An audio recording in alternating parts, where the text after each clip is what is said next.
Hello, ladies and gentlemen, and welcome to this presentation of Major League Baseball on the Coliseum Sports Network.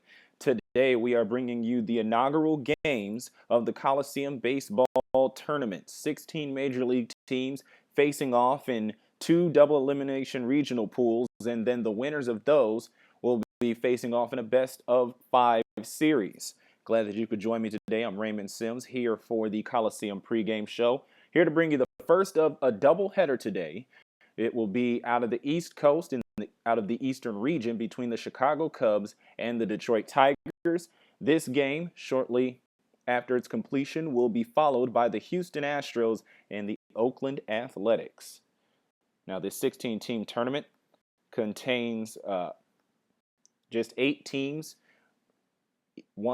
east of the Mississippi and 8 teams west of the Mississippi.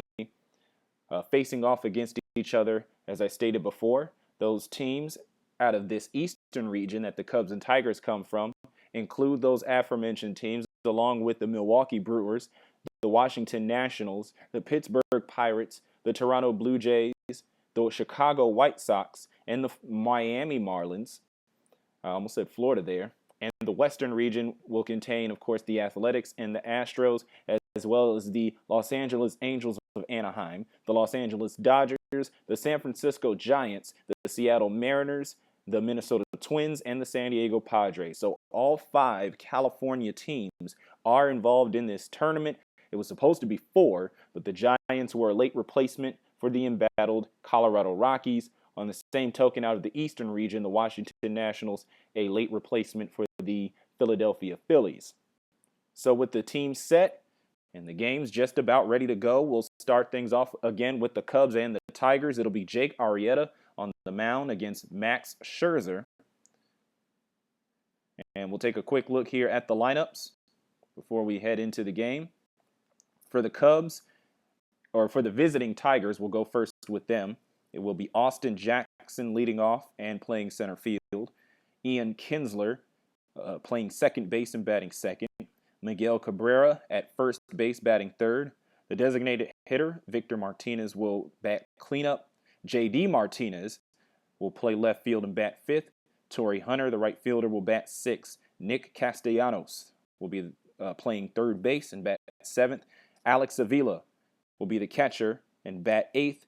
And Eugenio Suarez will play shortstop and bat ninth. For the Chicago Cubs, it will be Emilio Bonifacio playing center field and leading off. He just was activated off of the DL, and we'll get more into that once we get into the game. Starlin Castro, the shortstop, will bat second. Anthony Rizzo, the first baseman, will bat third. Justin Ruggiano will be the designated hitter this afternoon. And Junior Lake will bat fifth and play left field. Nate Shearholtz will play right and bat sixth. Wellington Castillo will be behind the plate. He'll bat seventh.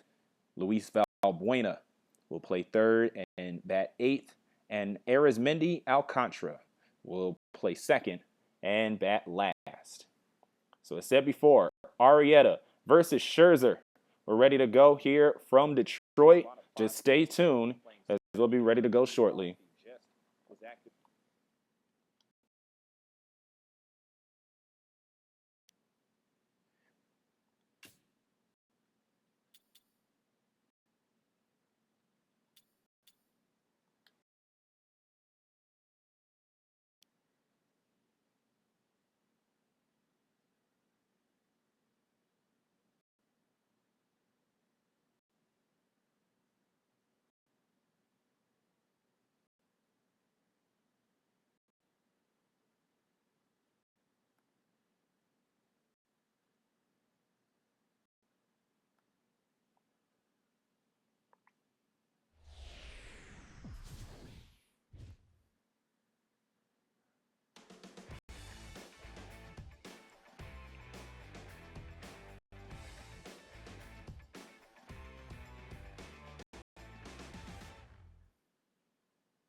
Let the tournament begin. This presentation of the Major League Baseball and the Coliseum Sports Network as we begin the inaugural Coliseum Baseball Tournament. From Detroit, it's the Cubs taking on the Tigers here in game 1 of the Eastern region. So glad that you could join me this afternoon. A beautiful Wednesday afternoon from Detroit. The clouds clearing up. I'm Raymond Sims here to call the balls and strikes for you. Should be a good one. The number 1 seed, Detroit Tigers, taking on the number 8 seed in the Eastern region, Chicago Cubs. So we'll take one more look here at the lineup as brought out by Rick Renteria, the manager. And here it is again. Bonifacio, Castro, and Rizzo will lead off for the Chicago Cubs as we are about ready to go. And here's Max Scherzer, the Mizzou Tiger, 21-3 in 2013, and just as dominant here in 2014, an 11-3 record. So making that final toss around the horn, and we are just about ready to go with Coliseum Tournament Baseball. And without further ado, here's Emilio Bonifacio stepping up to the plate for Chicago. First pitch from Scherzer. Four-seamer just outside for a ball, and that's how we're going to get started here in Detroit. Again, a beautiful day. It's cloudy. Some storms passed through last night, but making way for some great weather here between these two interleague teams, as Bonifacio will take another slider outside for ball 2. Winds blowing lightly out of right field. We'll see if that'll have much of an effect on how far the ball carries. Probably not. Here's the 2-0 from Scherzer. And that changeup doesn't look like it made it the full 60 feet. And that'll be ball 3. So Scherzer to the leadoff hitter Bonifacio, not looking good so far. Here comes the 3-0 from Max. And that one's in there for a ball. So 4 pitches, 4 balls to Emilio Bonifacio. And that's how Max Scherzer will lead off. Max Scherzer comes in with a 3.34 ERA in 2014, but starts off with a walk. We'll see if he can turn it around here against Starlin Castro.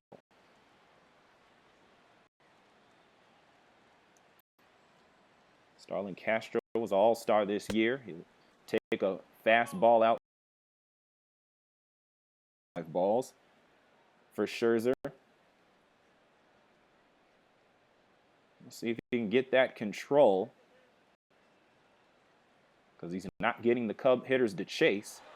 And here comes Bonifacio on the run, looking to steal second, and he's in there well in time. So a stolen base for Emilio Bonifacio. And now he is in scoring position for the hard-hitting Starlin Castro. Take a look at it on replay. Bonifacio just got a great jump on that one. 13 stolen bases on the season coming into the tournament. And there he is with a good lead off from second. That one fouled off. That's the first strike thrown by Max Scherzer. Interesting that Castro would swing in that instance, and it's actually a 1-2 count. So the second strike thrown. But this fastball a little too low for ball 2. So 8 pitches in, only 2 strikes. But this next strike is the one that'll matter, because it will sit down Castro. But he'll stay alive off the defensive swing. 2-2 count. Will do it again. Bonifacio waiting on second.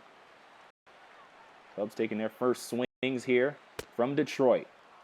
Fastball inside, runs the count full, and there's a look at Anthony Rizzo, the National League starter. He'll be ready to go, and possibly to bring a Cub home. Rather, Castro will be joining Bonifacio on the bases. We'll see here, as that one's fouled back as well. Full count yet again. Scherzer in a bit of early trouble, just a little bit, as Castro pops this one up in the air. And it looks to be playable, and it will be for J.D. Martinez. He'll get the out and not enough space for Bonifacio to advance. So nothing doing on the Castro at bat. As JD Martinez makes the put out, let's take a look at the defensive lineup. As it both joining JD Martinez in the outfield. And here is Anthony Rizzo, reigning National League Player of the Week. But now he'll be involved in the tournament, and we'll see if he can carry these Cubs to a possible tournament win. First pitch to Rizzo is a ball. I mean, I understand that sounds crazy considering the season that the Cubs have had, but in this tournament, at least in regional play, it's 2 losses and you're out. And if you get the right matchup, then you just might be able to make a run at it. Playing field is even regardless of the records. But we'll see what happens here. Here's a 2-0 from Scherzer. That one's in there. Pickoff attempt at third. Gets Bonifacio. He's caught stealing. Great job by Alex Avila. Had the presence of mind to see Bonifacio stealing third, and he got it to Castellanos right on time as Bonifacio was sliding in. So now the bases are empty and a 2-1 count to Anthony Rizzo. And that curveball, it broke well, but it was well inside of the zone. 3-1 count. So while Scherzer was bailed out by the heads-up play by Avila, he's still struggling with the control here, but he's able to throw a strike and keep Rizzo from getting on base. After clearing the bases, the last thing Scherzer wants is to put another Cub on base. It's 2 outs, though, so the pressure is off a little bit. Here's the 3-2. Rizzo pops this one in the air high. Hunter's chasing it to the warning track, and that one's gone. A home run, a solo shot by Anthony Rizzo here in the top of the first inning. He's going to have to run the bases alone as Bonifacio is in the dugout. I'm sure he would not have minded trotting at least 90 more feet and congratulating Rizzo at home plate. But instead, it's just Justin Ruggiano, as it is now 1-0 in favor of the visiting Cubs. Max Scherzer just struggling here early on. Still a lot of game left, but let's take a look at this replay. That one was carrying, and it finds a landing spot in the stands. Not sure if there's going to be much in the way of Tigers fans that want to keep it, but all the same, what a shot by Anthony Rizzo. And here comes the designated hitter, Justin Ruggiano. We'll see if he can add any offense. 2 outs here in the top of the first inning.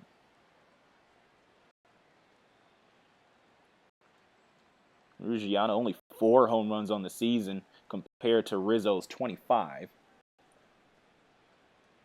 That was a 376-foot solo home run. Good heat on the fastball by Scherzer, but it's still a ball. 19 pitches into this half inning. And here comes the 1-0 again. And that slider inside for ball 2.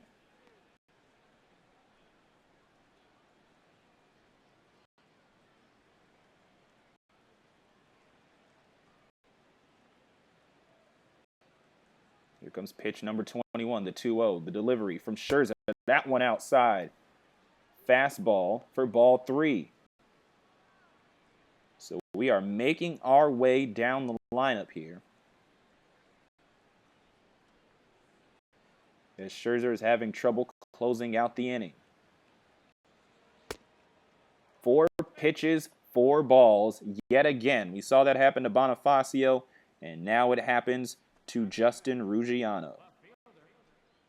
So the inning remains alive for the Cubs, as they're probably going to look to get as much early offense as possible against a very offensively potent Detroit Tigers lineup.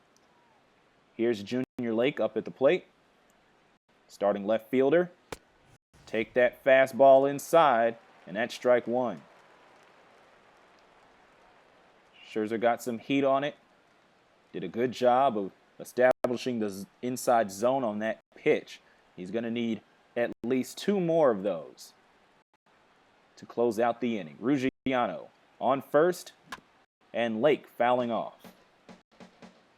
Junior Lake has not had the best season offensively. .216 coming into the tournament. But he's showing some discipline here as he takes a slider for ball 1.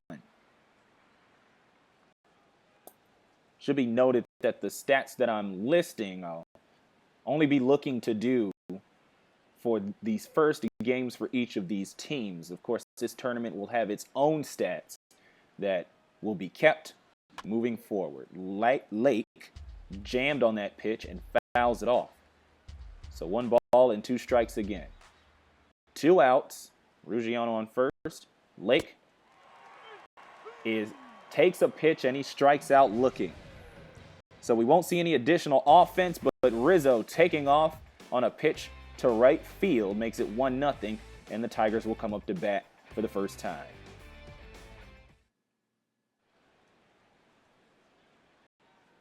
Welcome back to Detroit. Here's a look at Brad Ausmus's lineup.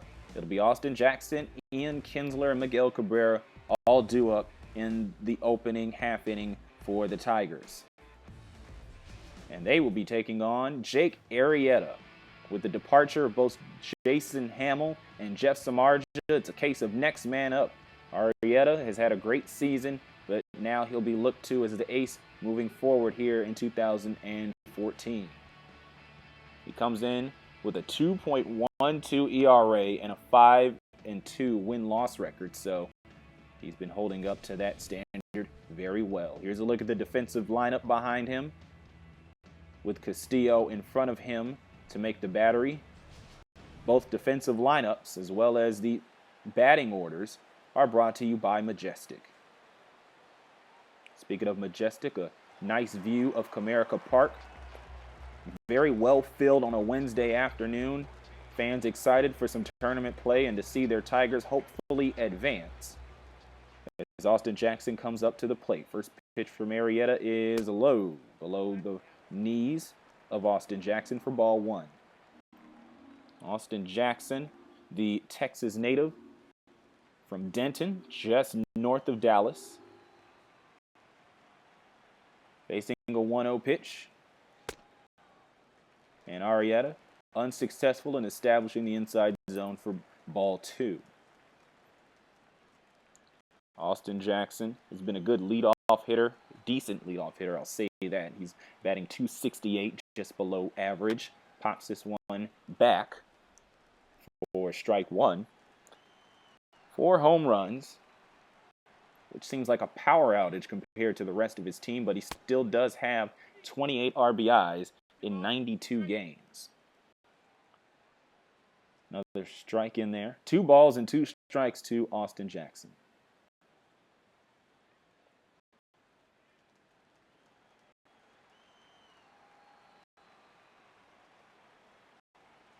Here's pitch number 5. Jackson gets this one high up in the air. Chasing that one to the warning track and caught by Nate Shearholtz for out number 1. So good job by Shearholtz to have a beat on that. He pretty much had it the whole way.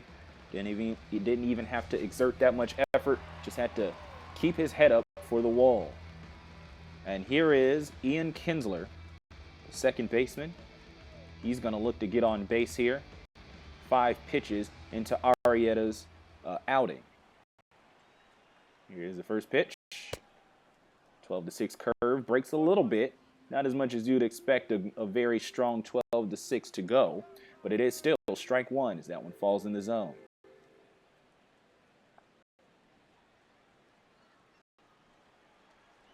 Oh, 1 count, no one on, and 1 out. Here's the pitch from Jake.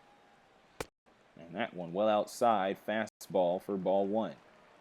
Ian Kinsler, former Ranger. Much was made about the trade that brought him here and Prince Fielder in the other direction. Kinsler was not too happy about it. Quoted in the papers in the offseason as saying he hoped the Rangers go 0-82. And he'll take a 12-6 as this one broke a lot. It pretty much went about 55 feet instead of 60-6 for ball 2. Of course, the Rangers are not 0-82, but they're still having a rough go of it this season due to a lot of injuries. They were considered to be in the Western region for the Coliseum Tournament, but instead was passed over by the Houston Astros.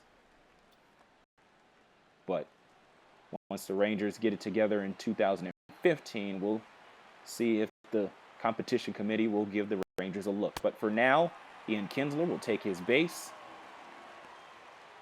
Arrieta was trying to get Kinsler to chase and just couldn't do it. So now Kinsler is on with the walk. And that will bring up Miguel Cabrera.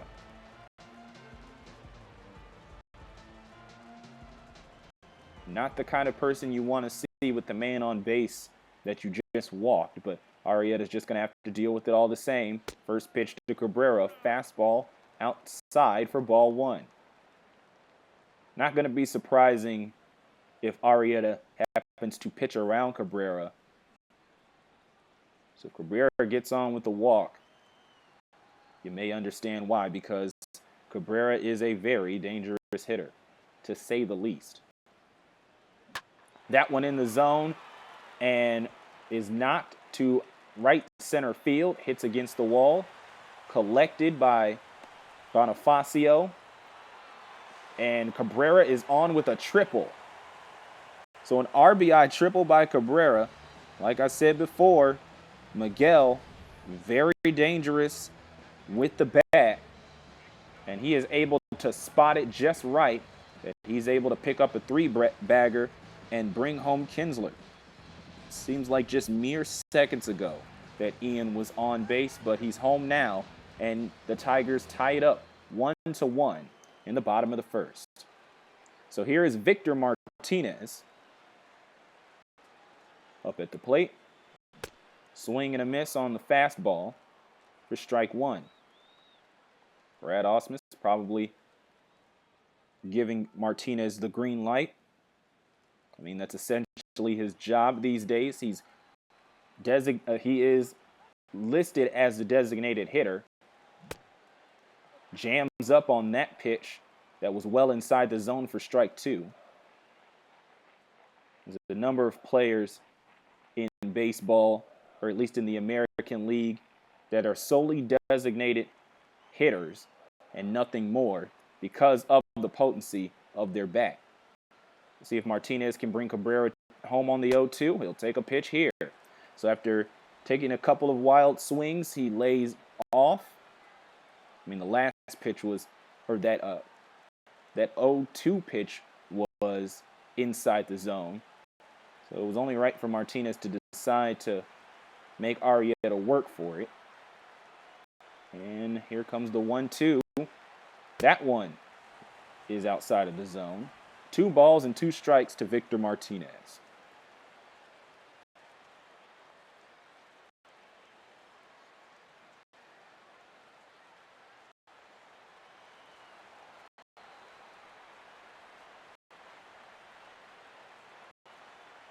Here's the 2-2, and Martinez able to foul that one back.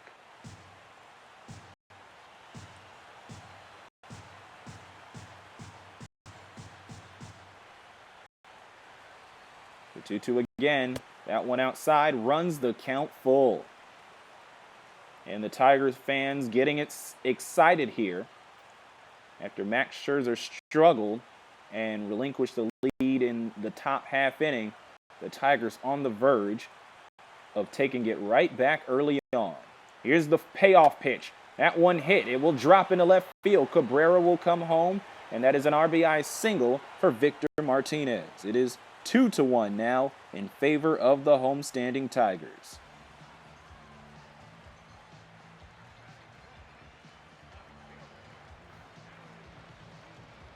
And here is the other Martinez in the lineup, JD. Stepping up to the plate, former Astro. As said before, the Houston Astros, a part of the Coliseum Tournament. We'll actually see them in the second game of this doubleheader. First pitch, a fastball in there for strike one.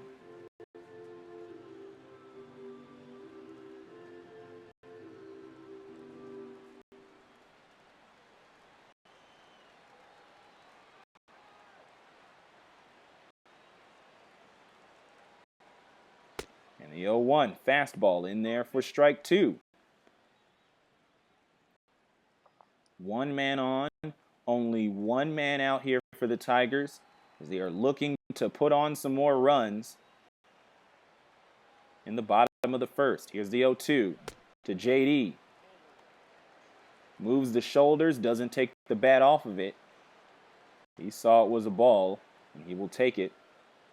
1 ball, 2 strikes to JD Martinez. Looking to advance Victor, who's not much in the way of a base stealer. Slider veers outside for ball 2.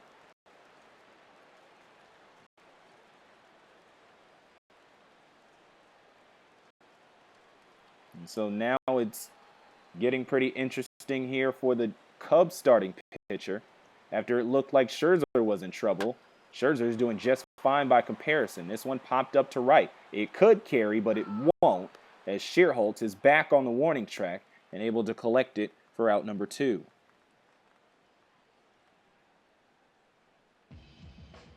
It's going to be interesting to see just how far these balls can carry. It's 330, as you can see, down the right field line. And here is Torrey Hunter, speaking of right field. Had a heck of a season in 2013, batting .304 on the year. He's batting .275. So it's great to see the veteran still excelling at this point in his career. Not that that is an unusual thing. First pitch to Torrey, however, is a strike.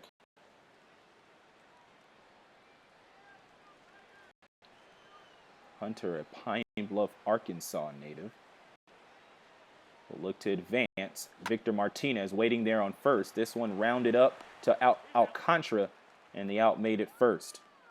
So nothing doing there, but the Tigers are able to round up a couple of runs. So now the Cubs will have to respond in the top of the second.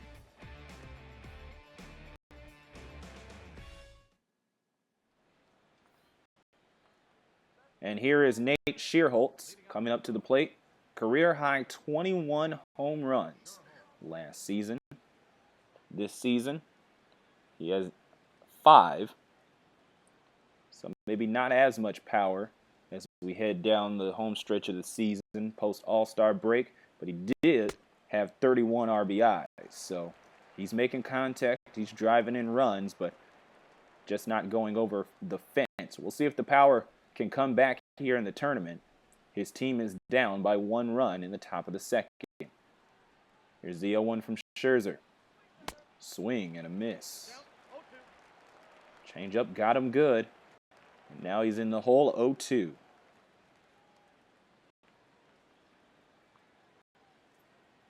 Count to Nate Schierholtz. Here's the pitch. And that one high, a fastball, just sailed over the zone for ball 1. Good waist pitch there, however. As you're sure Schierholtz was probably going to go for it on that count. We'll see what he does on 1-2. Gets a piece of it, rounded up, and the out is made. Good connection from Kinsler to Cabrera for out number 1. And that's how we'll start off the top of the second.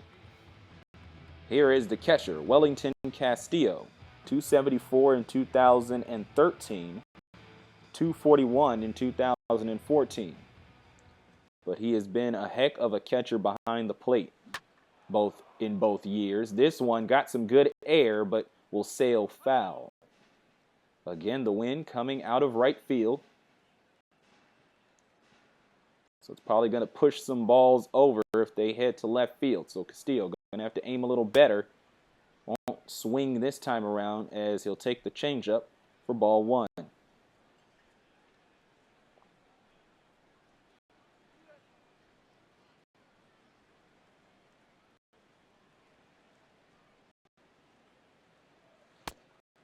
And a fastball inside now. 2 balls and 1 strike.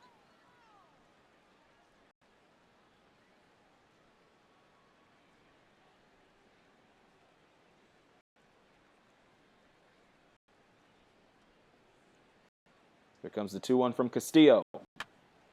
Makes contact, rounded up by Suarez. He has time, and he makes the routine out for out number 2. Eugenio Suarez making it look easy. And we are 1 out away from a 3-up and 3-down inning. But here is Luis Valbuena. Not the greatest 2013, but he has seen improvement as he's currently batting .246 heading into the tournament. Also, 35 walks to his name. Has to move out of the way of a ball. But we'll see if that discipline comes into play for the rest of this at-bat. 1-0 count. Here's the pitch from Scherzer. A bit of a check swing. This one goes foul and just over the glove of Castellanos. Otherwise, that would have been a fly out in foul territory. But instead, it is 1 ball and 1 strike to Luis Valbuena. He'll take a pitch inside. That's a changeup.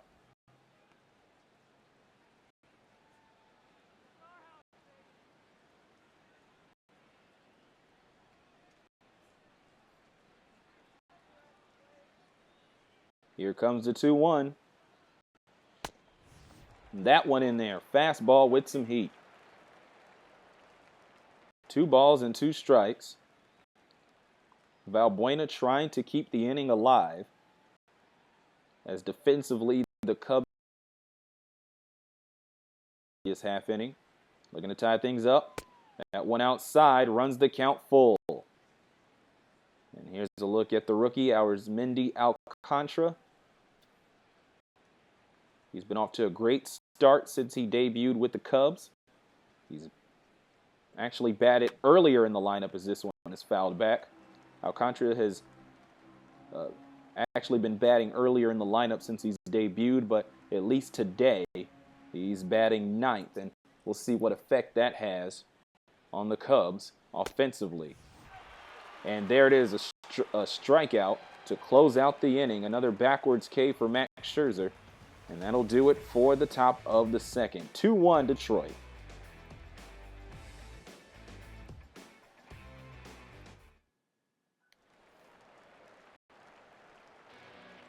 And here comes the third baseman, Nick Castellanos, to lead off the bottom of the second inning.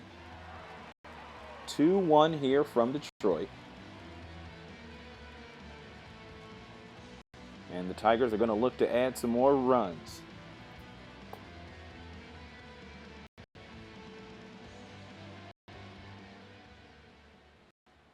First pitch from Arrieta. Slider is in there for a ball. Just under the zone, at least from this vantage point. So that one could have went either way. Jake Arrieta, 27 pitches into his at-bat, or into his outing. And here comes the 1-0 to Castellanos. He gets a good piece of this one, but it will foul to opposite field and into the stands for strike 1. A little late on that one. We'll see if he can shore up his swing here on the 1-1. Well, he probably did in terms of timing, but a good job on the breaking pitch by Arrieta. And now Castellanos is behind in the count, 1-2. And here is the 1-2. That one in there. Weak contact, rounded up by Alcantara, and he's able to make the put out. He made the same play at the end of the previous inning. And so it's just another 4-3 put out for the scorecard. And here comes the catcher, Alex Avila. 227 in 2013. 225 in 2014.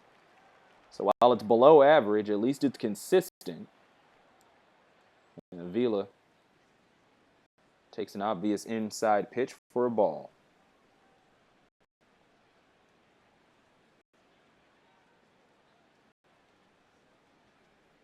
Here comes pitch number 32 from Arrieta. That one also inside. And too tight for the umpire's liking. Runs the count 2-0. In terms of control for both pitchers, it has not been the best game and not what you would exactly expect out of both of these pitchers. But at least on that fastball, that one was right in the zone for strike one. Still very early in the game. Possibly some tournament jitters. That cutter is in there for ball three. Perhaps the double elimination format, taking some of these guys back to high school and college, might change things up from the old rigmarole of best of 5 and best of 7. At least that may be something to consider as Jake Arrieta gives up another walk, his second of this outing. So Avila is on first. Avila very good with the discipline. We talked about Valbuena in the last half inning. But Avila has 38 walks on the season. Here comes Eugenio Suarez, the Venezuelan. Rookie shortstop. He's been quite impressive. First pitch. Suarez fouls that one off. Avila on first. You can see the steal and speed statistics as rounded up by Sony Computer Entertainment of America and MLB 14 The Show. And you see that Avila probably not going to go for it unless Brad Ausmus really wants it. Here comes the 1-1. Suarez fouls that one off as well. It's quite interesting. Suarez coming up through the Tiger system. Another shortstop, Jose Iglesias, came in from a trade after being in the White Sox system. This one pops up in the air, easy out made by Castillo. And here's Austin Jackson to restart the lineup.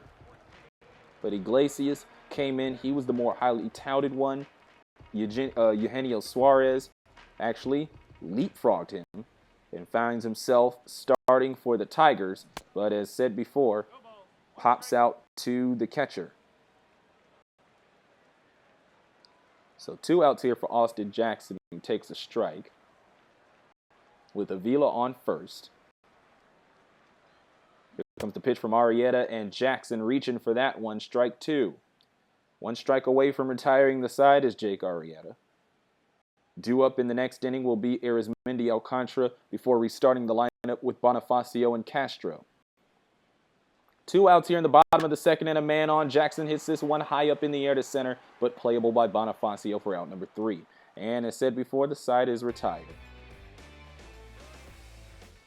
2-1 in favor of Detroit. We'll be right back. Coliseum Tournament Baseball on the Coliseum Sports Network. Here is the rookie from the Dominican Republic, Arizmendi Alcantara. One of many touted rookies, highly touted rookies, out of the Cubs system. First pitch from the ace, Max Scherzer, is a fastball in there for strike 1. Oh, Max Scherzer probably going to have a field day here with the rookie. Going to not be afraid to pitch to him, as opposed to some of these instances against more powerful Cub hitters where he's attempted to pitch around. Here comes the 0-1. Pitch number 44 is outside on the changeup. So can't get the youngin to swing on that one. There's Mendy Alcantara, the starting second baseman, and it seems that he'll be the starting second baseman the rest of the way. More on that after the 1-1 pitch. Oh, and this one's in play, and it drops.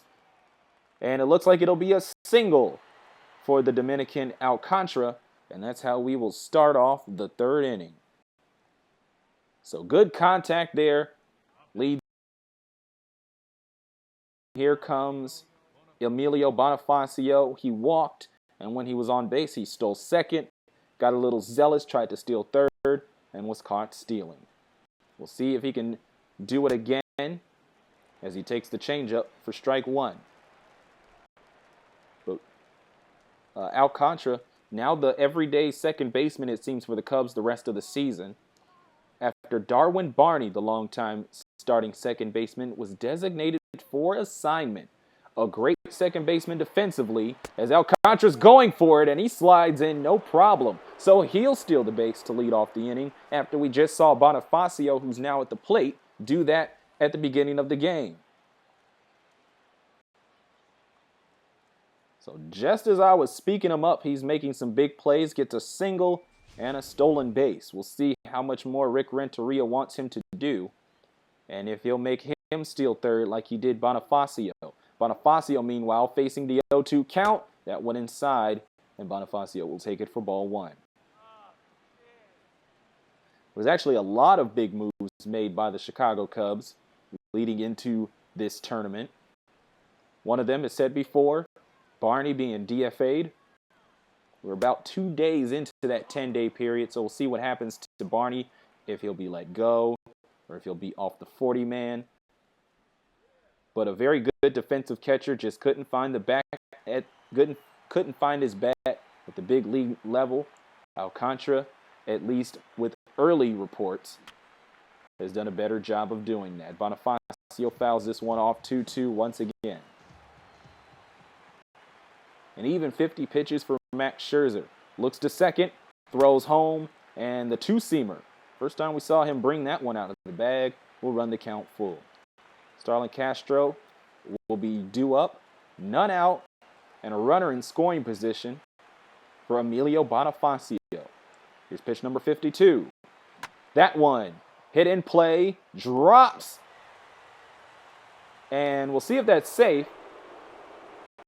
Alcantara definitely safe at third, and that is a single for Emilio Bonifacio. I wasn't sure, at least from the vantage point I have, if that one dropped into the glove of J.D. Martinez or if it ended up bouncing before him catching it.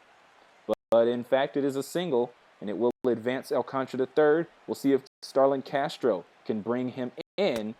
He's definitely not going to swing at that pitch too high for ball one.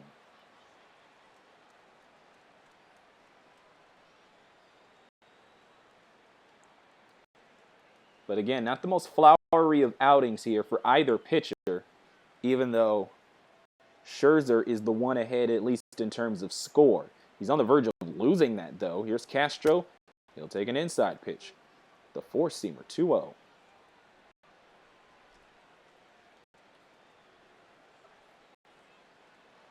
Runners on the corners and none out. Cubs playing with house money, at least right now.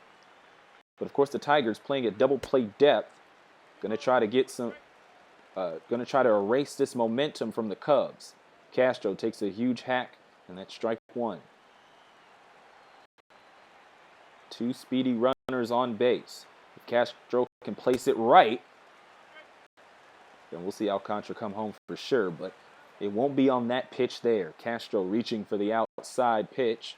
2 balls and 2 strikes. Castro in trouble, on the verge of possibly jeopardizing this Cubs rally. Cubs down 1, and Castro swings and misses, and that's strikeout number 3 for Max Scherzer. So it should be noted that while Scherzer has struggled with control, giving up 2 walks, he does now have 3 strikeouts. So 1 out, and here is Anthony Rizzo. Gave up a solo home run to him the last time up back in the first. And I think it's needless to say that Scherzer doesn't want to do that again, especially with 2 other Cubs on base. That's Alcantara at third and Castro at first, as you can see in the insets on the respective sides of your screen. Changeup should find its way in there. It does. 0-2 count. So Scherzer trying to battle out of this mini jam. I don't want to call it a full jam, because if Alcantara comes home, that just ties the game up. It's not like anything will explode just yet. That pitch outside, Rizzo's going to Rizzo, not just the reigning National League Player of the Week, but also an all-star, along with Castro, who just struck out. Joining them was Jeff Samardzija, but he's now an Athletic, as this one is hit, and it gets into center field, just past the reach of Kinsler, and that'll be an RBI single for Anthony Rizzo. So he's taking care of business here out of the 3 spot. And he has been responsible for both of the Cub runs this time around in terms of batting in a run. Actually, he batted in the last one too, since it was a home run. But here's a look at the pitching coach going to check out Max Scherzer, make sure he's okay, and remind him that it's very important for him to regain control of this game. So in the meantime, here's Ruggiano, who walked his last time up. That was the second and last walk that Scherzer has so far given up. He does lay down a strike on the first pitch to the designated hitter. Runners on first and second with 1 out. Ruggiano swings and misses. Good job with the breaking ball. So Scherzer with 3 strikeouts. So when he is zeroed in on a hitter, he can be zeroed in on a hitter. And he's done a very good job of varying his pitches. But in terms of control, and in terms of just the Cubs just straight up finding contact, it has given Scherzer a lot of problems. Ruggiano finds contact there, but it fouls down the third base side. But he is in the hole 0-2. And that could be a crucial second out if Scherzer plays his cards right. We'll see if this is a waste pitch here. It is not. Ruggiano carrying that one will veer foul. And so it will be another strike. And 0-2 once again. As said before, wind coming out of right field. And that pitch inside. And that is a strikeout. Man, number 4. And that one had Ruggiano fooled. And that's another thing to note, is that with these strikeouts, out of the 4 that Scherzer has laid down, 3 of them have been looking. So as I said before, when he zeroes in on these hitters, he zeroes in on them. He's able to take care of business. His first strikeout victim, Junior Lake, comes up to the plate with 2 Cubs on base and 2 outs. Takes the bat off his shoulder but doesn't swing it. And that's strike 1. You take a look at the pitch distribution. 67 pitches, 39 of them strikes, 28 of them balls.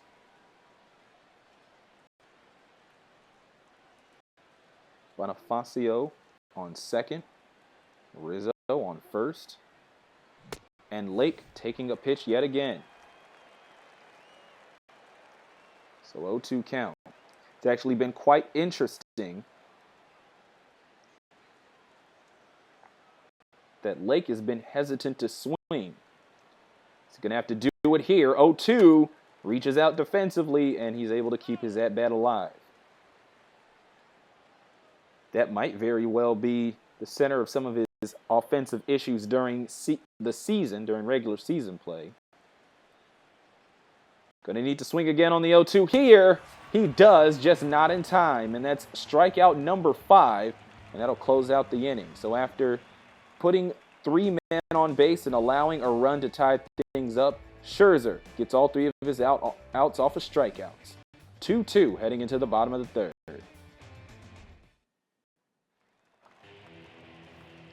Welcome back to Detroit. We've got a good one here from Detroit. The inaugural game of the Coliseum Baseball Tournament has not disappointed.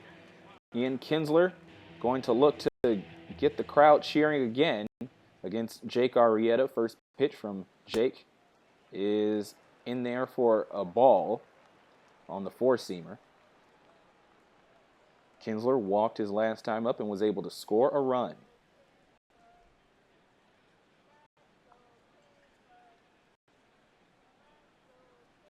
Here's the 1-0. That one inside.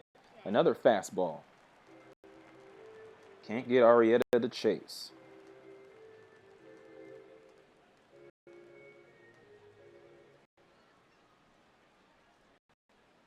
Here comes the 2-0. And Kinsler able to pop this one up into the air. playable and caught by Bonifacio. So here's a look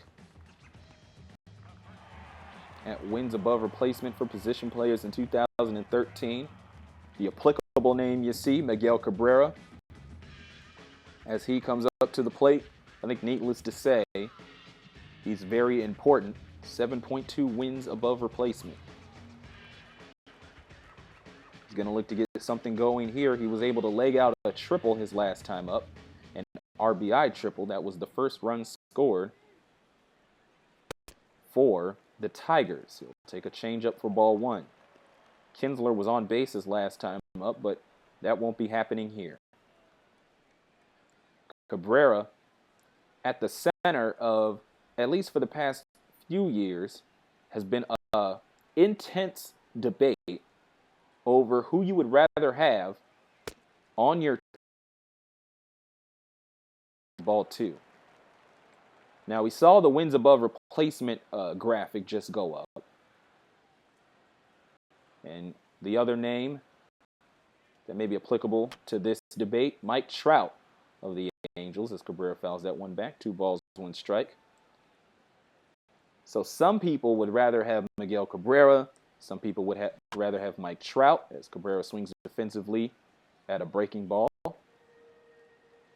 And in most cases, at least how the line seems to be, is that traditionalists would rather have Cabrera, while sabermetricians or huge fans of advanced statistics would rather have Mike Trout. Full count here to Cabrera. And he will keep the at-bat alive with another defensive swing on the inside pitch. I mean, quite honestly, there's probably no wrong answer, but the Cabrera versus Trout argument is that one goes long but foul. The Cabrera versus Trout argument probably just along the same side as the Coke and Pepsi debate and the chunky versus smooth peanut butter debate. Another payoff pitch to Cabrera. Keeps the at-bat alive again. So Miggy doing a very good job of running up the pitch count here for Arrieta. Here's the payoff pitch again. And he's able to put this one in play as that will roll into center field. He is on with a single. So he won't be legging out any extra bases, but he is able to run up the average. He's now batting 1,000, of course, in this Coliseum tournament in his 2 at-bats. And I'm sure that the traditionalists and the Tiger fans and just anybody else that like Miguel Cabrera is sitting here watching this going, see what I mean? This is why he's my favorite player. So Victor Martinez, who singled himself his last time up and brought home Cabrera, who was 90 feet away and back in the first inning, he's going to be up and going to see if he can advance Cabrera. As you see by the statistics presented by MLB 13 The Show, and Cabrera's inset at first, he's not the fastest guy, but he's going to try to go for it anyways, as we have the out there on the fielder's choice.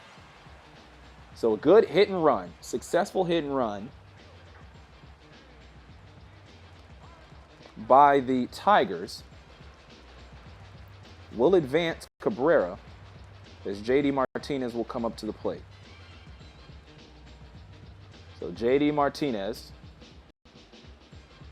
he'll look to advance Cabrera even further now that Cabrera is in scoring position. This one popped up in the air, and it's the second out, so if it drops, Cabrera will be home free, but it doesn't. Castro able to get the out. So one hit, but nothing more, and it's still tied at 2-2. There's a look at who's due up.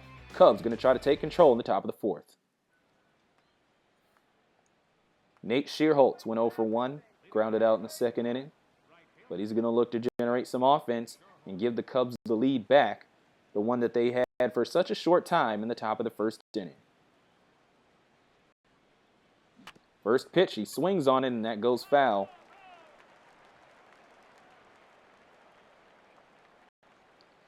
Shearholtz, along with the starting pitcher Arrieta, both members of the 2008 U.S. Olympic team that won gold in Beijing. Of course, 2008, the last time that baseball was an Olympic sport, both baseball and softball. 1 ball and 1 strike here to Scherzer. And this one fouled back. Good contact, but it's going to be a souvenir in the other direction. A lot of fans of the bat and ball sport community saddened that the Olympics got rid of the sport. Kind of want it back, but it seems that the Olympics will have other plans in mind. So Scherzer, as I said before, despite the 5 strikeouts to his name, has been struggling a bit with control as he's given up a couple of walks, and now he has a hit batsman on his record. Not something you want to see, both if you're the batting team, because you don't want your man injured, and for the pitching, for the defensive team, because that puts a man on base. So Scherzer, who hit into just a routine 6-3 putout his last time up, takes a strike.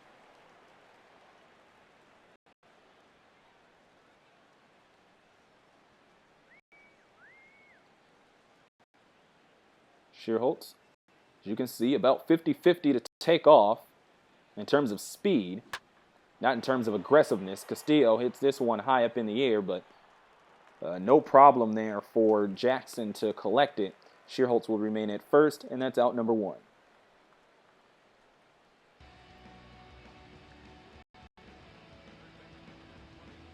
So 1 out here from Detroit. You take a look at the wide shot. A very good crowd here watching a very good game.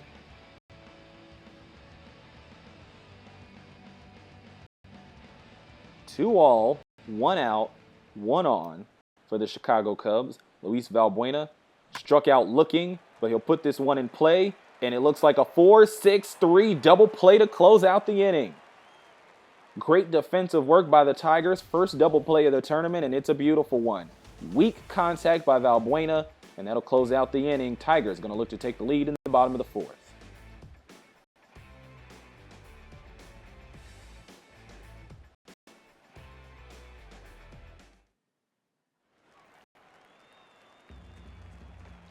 And here's Torrey Hunter, the right fielder, to start things off here in the bottom of the 4th inning. Glad that you could join us. Inaugural game of the Coliseum Baseball Tournament here on the Coliseum Sports Network. 12-6 curve outside for ball 1. Hope you're ready for some baseball. Moving forward here on the Coliseum Sports Network, we'll have all the games of this double elimination regional pool tournament and then the best of 5 final that will follow it. 1-0 count.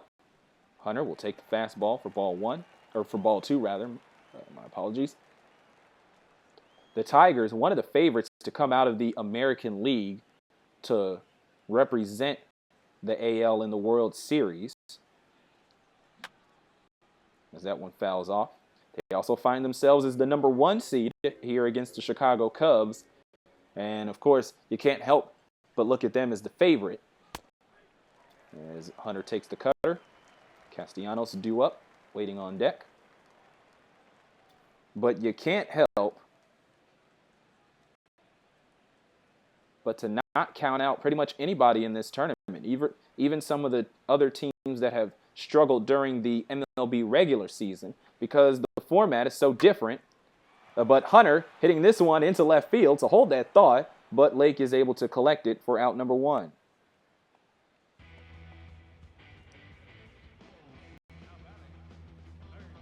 So Lake struggling offensively, but able to get the fly out rather easily. And here's Nick Castellanos.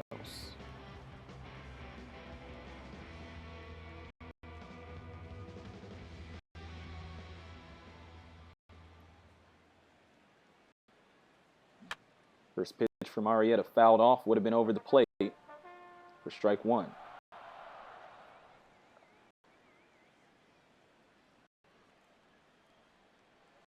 Castellano hits this one again, weakly, collected by Alcantara, and throws it just in time to get it to Rizzo for out number 2.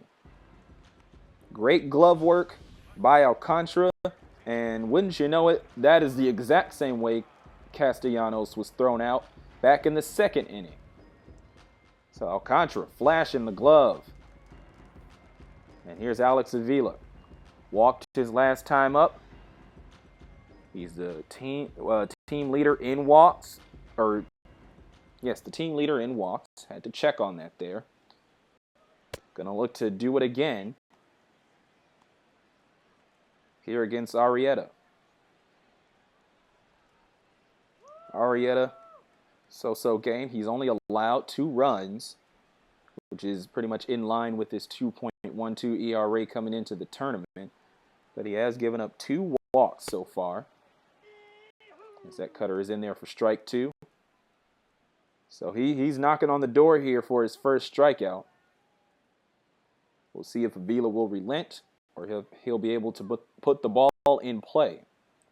66 pitches for Arrieta. Here comes 67. That one high. Good waist pitch. Not often you see a slider go high. There was not much break to that, I'm not going to lie. But all the same, a decent waist pitch for ball 1.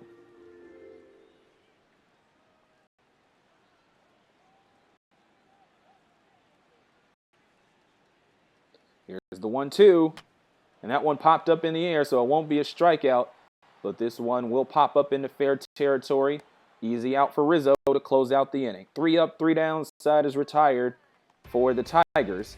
And now the Cubs will head into the top of the 5th, looking to take the lead.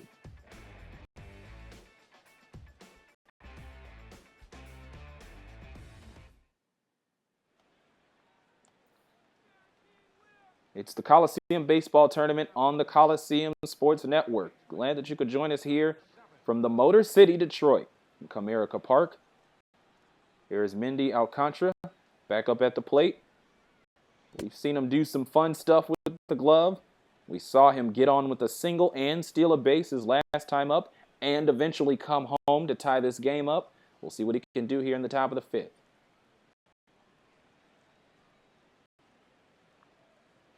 Pitch number 79 from Scherzer. Taken for strike 1.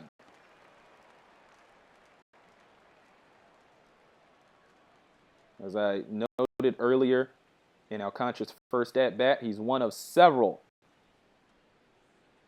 up-and-coming Cubs waiting in the wings, hoping to make the North Siders a contender moving forward.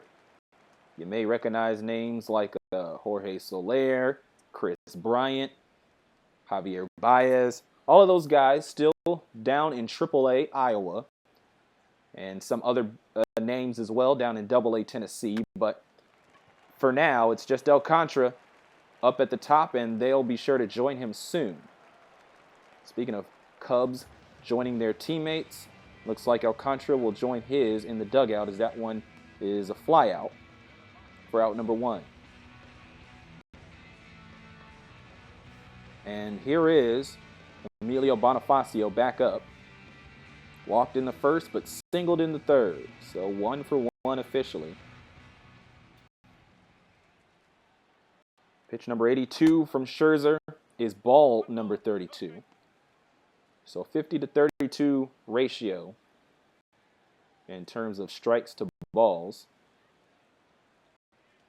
And just one of those things you could probably take or leave. Here's the 1-0 count to Bonifacio. Lays down the bunt. Goes just foul. 1 ball and 1 strike. We'll see if Emilio will do it again. Does he show bunt? He does not. He'll lay the wood down, but this one will veer into right field, and Hunter is able to collect it for out number 2. And that one was a liner. But Hunter's got the speed, and he takes care of business.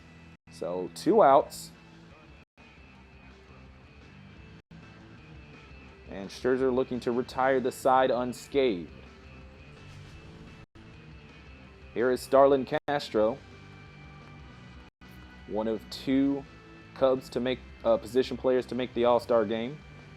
Jeff Samardzija was the 3rd Cub. He's now Oakland Athletic. We will see him later in the tournament. We won't be able to see him later on today, as Sonny Gray is slated with the start there for Oakland. But Castro, 0-for, flew out in the first, struck out in the third. He was the first swinging strikeout But he'll get on base here, so he's now 1 for 3 on the afternoon. That'll keep the inning alive, a 2-out single for Starlin Castro.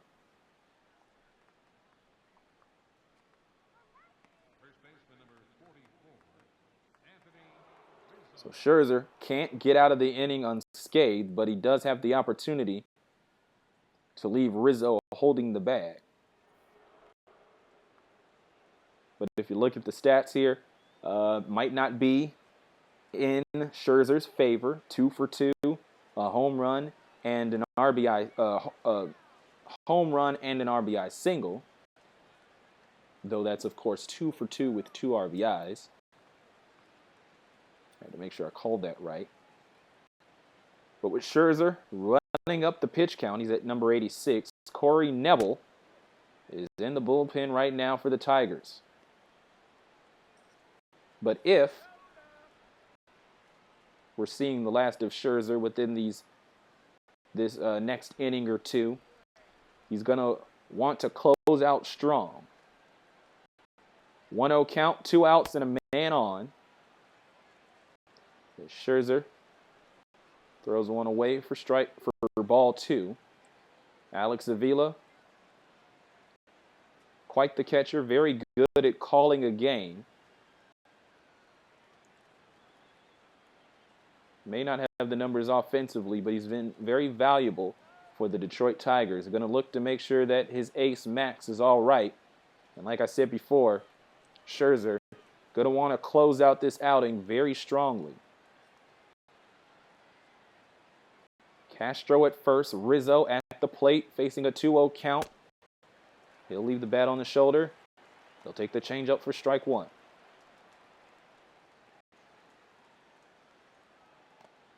"89 pitches through 4 2/3 for Max Scherzer. He's only surrendered 2 runs. It looked a little shaky there in the first third of the game. And there's the first swing by Rizzo, and it's now strike 2. So Scherzer, as I said before, can leave Rizzo holding the bag with Castro left on first. We'll see what happens here on the 2-2. Here it comes. Rizzo fouls it off. And it looks like we have the makings of a really good duel. Scherzer versus Rizzo. Pickoff attempt on the 2-2. Keeps Castro honest at first. Pushing 100 on the pitch count, but Scherzer just making sure that he can get out of the inning. Another pickoff attempt to Castro. He can steal, ladies and gentlemen. Another pickoff attempt.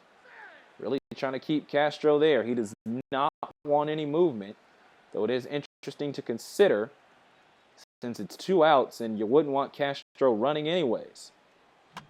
But Rizzo puts this one in play right down the line, and Rizzo is on, and he will also keep the inning alive.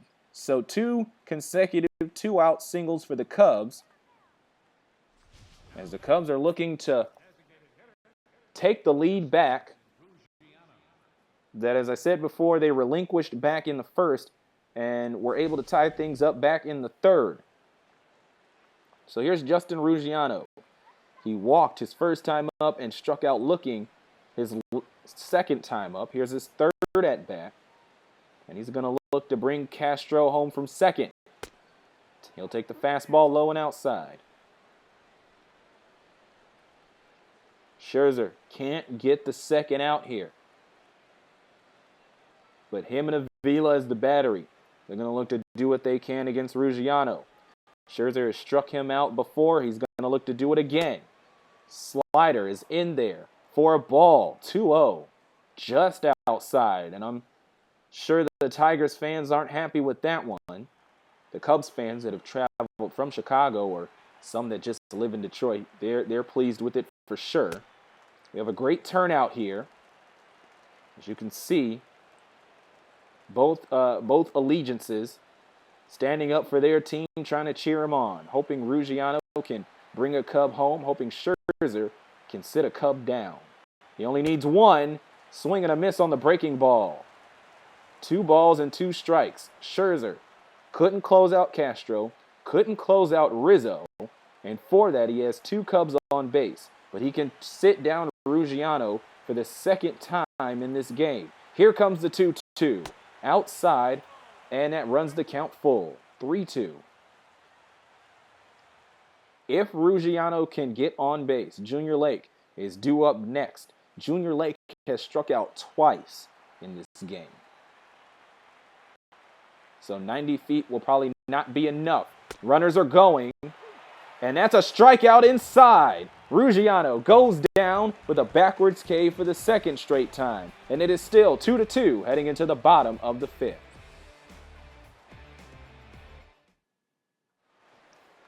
What a game we've had from Detroit, ladies and gentlemen. The inaugural game of the Coliseum Baseball Tournament. If this game is as good as all the other games, I'm looking forward to this tournament as a whole. Eugenio Suarez, first pitch he sees, pops up in the air, and Schierholtz doesn't even have to move. He'll get the fly out for out number 1. I'm Raymond Sims, here to call the balls and strikes. I'll also be in Oakland to give you the Astros and the Athletics, which will come up shortly after the completion of this game. But again, that's after the completion of this game. We still have this game to be played. We're halfway home. Austin Jackson up at the plate as we restart the lineup for the 3rd time today. He'll take the cutter, ball 1. Austin Jackson, an on-base percentage of .329. 28 RBIs to his name so far in 2014. And the slider taken. 1 ball and 1 strike. We saw Scherzer's pitch count after 5 innings of work end up in the upper 90s. We'll see if Arrieta will have to deal with that same problem. Jackson hits one weakly, collected by Arrieta for the 1-3 putout. So that is out number 2. Arrieta, take a look at this on replay. He's like, don't worry, I can get this myself. And he's able to assist in the putout, making sure that he comes off with the second consecutive clean sheet. He retired the side 3 up, 3 down back in the 4th. And with Ian Kinsler up at the plate, he's going to look to do it again. Ian Kinsler walked in the 1st, flew out in the 3rd. And against Arrieta. Here comes the pitch. First one. Fastball in there for a strike.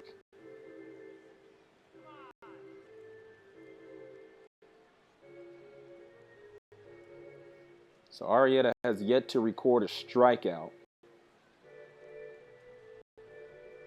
And I guess it would be up to the interpreter to wonder who has the better game, who has had the better game in terms of the starting pitchers, as that one is in there for strike 2. Arrieta has 2 walks and has given up 2 runs, only 2 runs. And Scherzer has 6 strikeouts, 2 walks, and a hit by pitch, but has only given up 2 runs as well. But it's 3 up and 3 down there for the Tigers as Kinsler hits that one into a 5-3 putout. 2-2. Lake, Schierholtz, and Castillo going to look to take that lead back in the top of the 6th.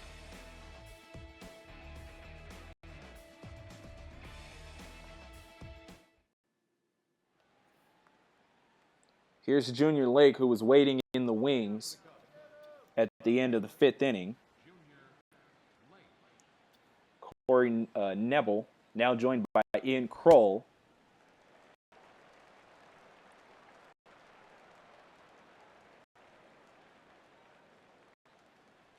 In the bullpen. I didn't finish that thought. My apologies there. Fastball in there for ball 1.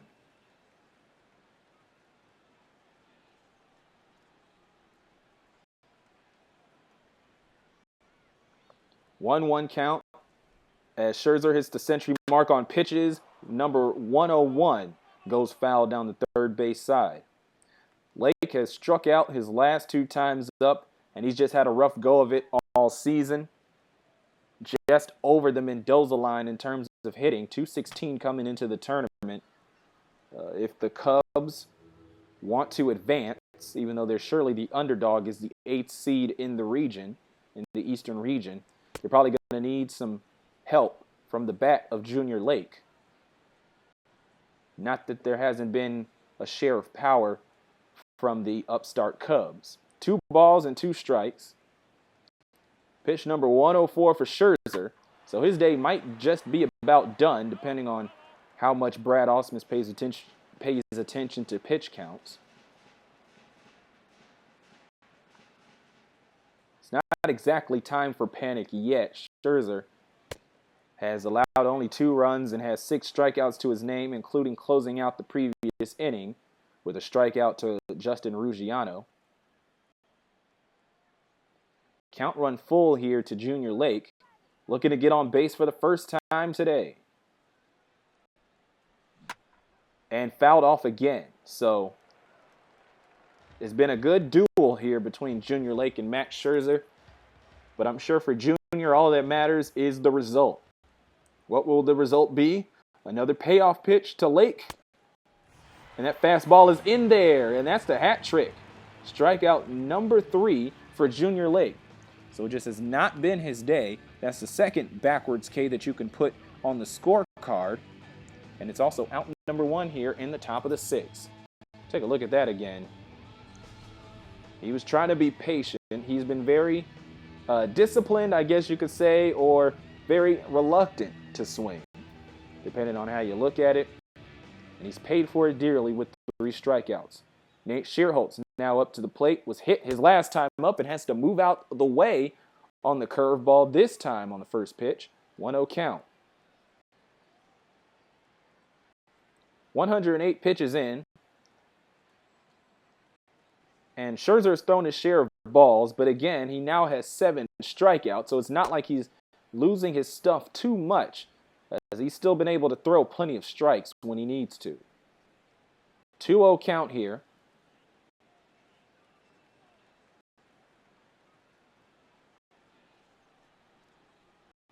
Here's pitch 110 to Shearholtz. Fastball up and in for ball 3. So Scherzer now in the hole with Wellington Castillo due up and Valbuena waiting back in the dugout. Here's the 3-0. That one inside, 4 pitches, 4 balls. So Shearholtz has not reached base off of a batted ball, but he is on base for the second time today. You got to appreciate the on-base percentage going up. So here we are, top of the 6th, a man on first with 1 out. Pitch number 112, a curveball in there. You got Ian Kroll pitching in the bullpen, waiting in the wings. We'll see when Brad Ausmus will deploy him.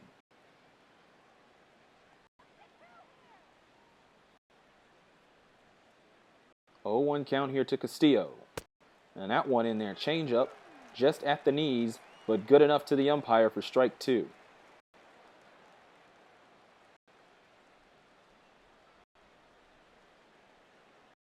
Here's a look at Shearholtz in the first base inset. He's hoping Castillo can advance him, but he won't do it on that pitch. That one fouled off. No balls and 2 strikes, 1 out, a man on, and the game tied at 2. Here in the top of the 6th. That one inside on the 2-seamer for ball 1.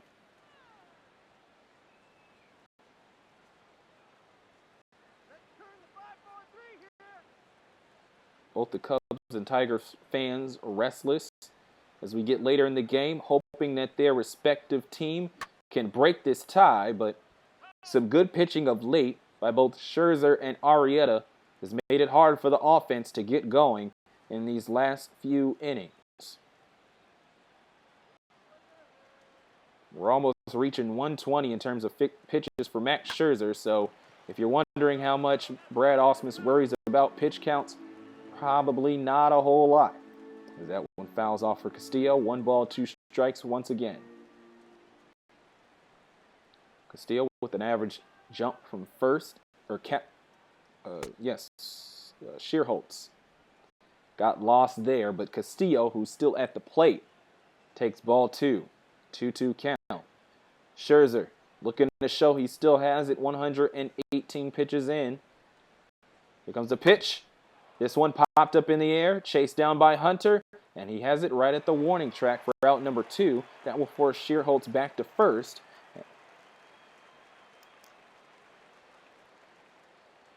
And that'll be a fly out. And that'll be up to Valbuena now to see if he can advance Schierholtz and keep the at-bat alive. You did just see the pitch distribution in terms of type. Scherzer has done a pretty good job of varying his pitches, but it was pretty clear from the graphic that he very much favors that four-seamer. And when you look at his record here on the game, 7 strikeouts, 5 of them looking. That has not been a bad strategy at all. Going for it as Schierholtz was looking to steal, and he is out at second. That's how we'll close out the top of the 6th inning. We'll head to the bottom of the 6th. Still 2-2. You're watching Coliseum Tournament Baseball on the Coliseum Sports Network.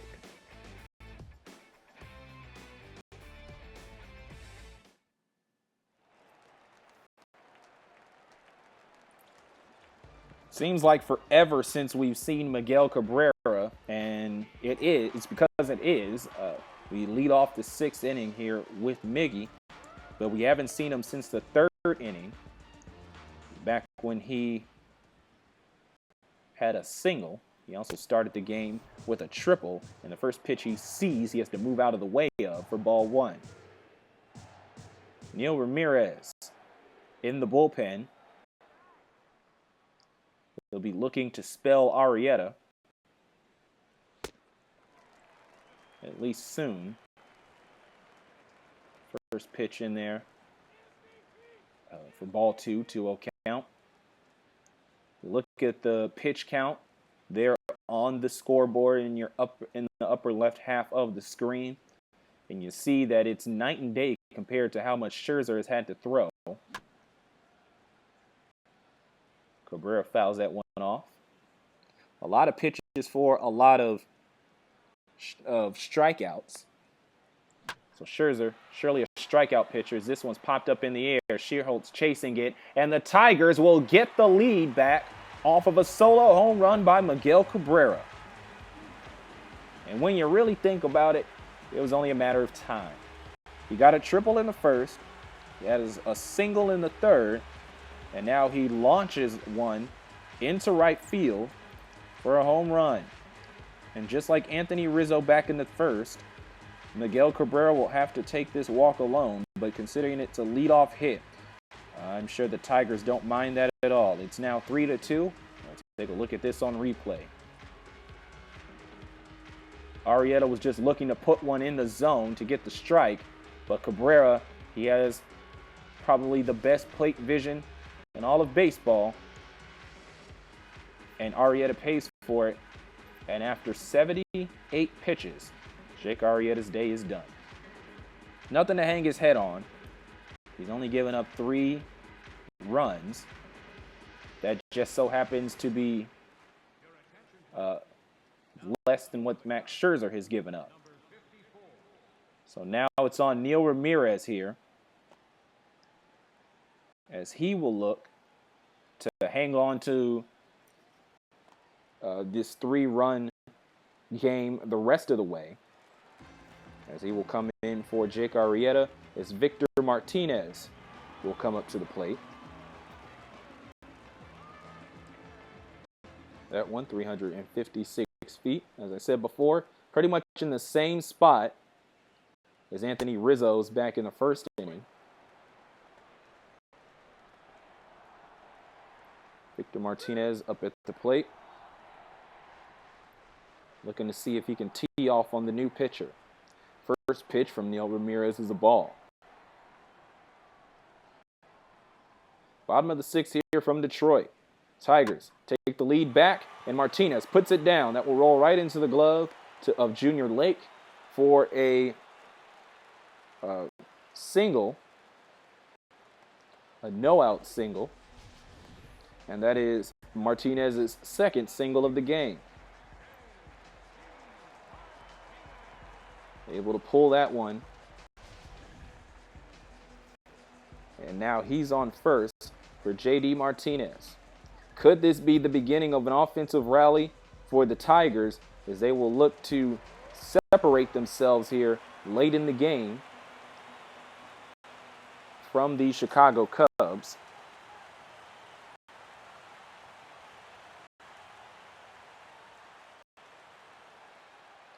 First pitch to Martinez, fouled off for strike one.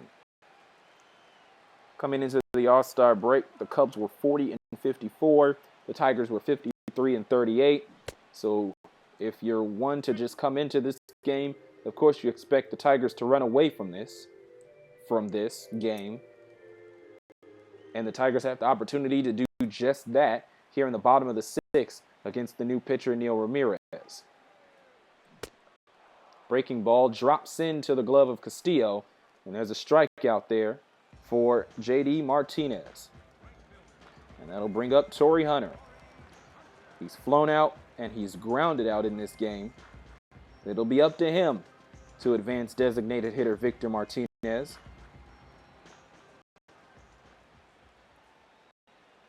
Neil Ramirez does something Arrieta was unable to do in this game, and that's strike out a Tiger batter. 0-1 count here for Torrey Hunter. Martinez waiting on first with one out. And a one-run lead here for the Tigers off of the leadoff home run by Miguel Cabrera. Slider finds its way in the dirt. 1 ball, 1 strike.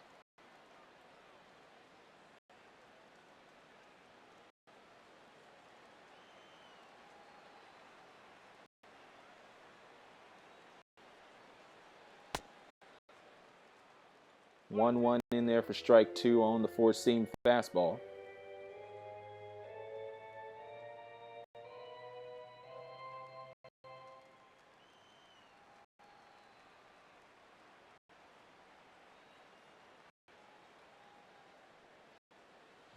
And Hunter puts this one in play, collected by Castro, and a 6-4-3 double play closes out the inning.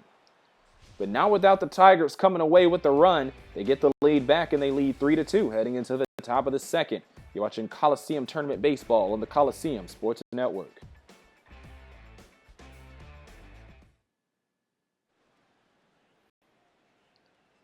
If you're just joining us, here's a look at the summary of this inaugural game of the Coliseum Baseball Tournament. Tigers leading 3-2. Anthony Rizzo 3-3. 3 up 3 with the home run, and so is Miguel Cabrera. So the stars have definitely come out for both teams. And Max Scherzer coming out for the Tigers after an 8-strikeout performance. Here's Ian Kroll looking to shut the door on these Cubs and send Chicago to the loser's bracket. And next up here is Luis Valbuena as we start off the top of the 7th inning. Jabba Chamberlain, the former Yankee, is now in the bullpen just in case we have trouble for Ian Kroll. But he does throw his first pitch for a strike. So maybe Jabba might not need to come in so quickly. We'll see how the rest of this at-bat transpires. Two-seamer up and in for ball 1. Just a reminder that after the completion of this game, we'll have the Houston Astros and the Oakland Athletics from Oakland. As Valbuena fouls that one back. I was talking earlier about the fact that the Tigers are the favorite to come out of the AL. Well, the Oakland A's have something to say about that too, as Valbuena goes down on strikes. And just like Neil Ramirez, he's able to get a strikeout in his first half inning. And he continues the legacy of Max Scherzer by laying down the 9th Cubs strikeout. But here's Arizmendi Alcantara to round out the lineup for the 3rd time today. He has a single back in the 3rd. He shows some great defensive play, and he's stolen a base. However, he's going to be very much needed here with 1 out and none on, and his team down by 1.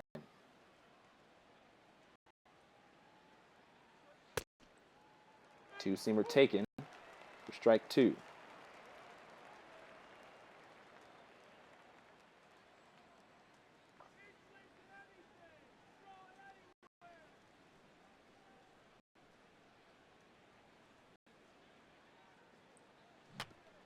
And a weakly hit one by Alcantara Kroll, trying to round it up, and he gets it just in time to Cabrera for out number 2. Great hustle shown by Ian Kroll, and we'll look at it right here on the replay. Came down the dirt carpet for him. He vacuumed it up, was able to turn in time and get it to Cabrera, and it shouldn't be much of a surprise that he was able to. I mean, if he has the arm to throw pitches 60 feet, of course he'd be able to throw it about 80. So we come back to the top of the lineup, and here's Emilio Bonifacio. A single and a walk in this game. And as I said before, going to need to get the offense going again here for the Cubs if they want to tie this game back up. They have not hit since the top of the 5th, and well, that's what happens there as that streak is broken. Schierholtz was able to get on base with a walk in the 6th. That's why I was hesitant to say that they hadn't gotten on base in a while. But like I said before, streak broken. And now Bonifacio is on first. And here's Starlin Castro with 2 outs. Single back in the 5th. And going to need to do it again to get the rally going.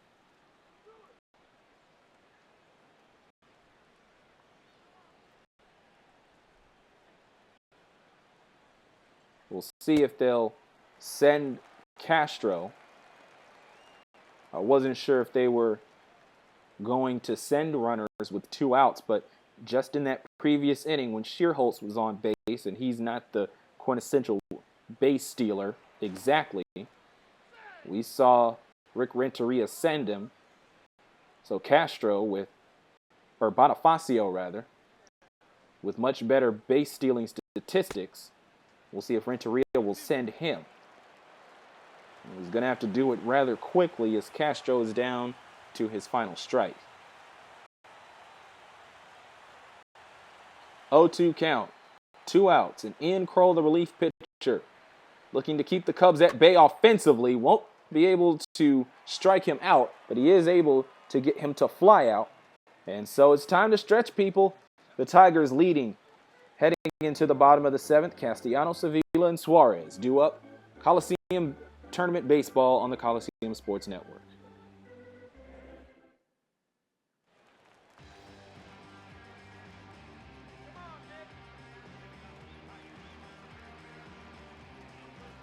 First baseman Nick Castellanos up at the plate. This is his first full season in the majors with the Tigers, and he's done pretty well for himself, at least in terms of just hanging on as the everyday starter.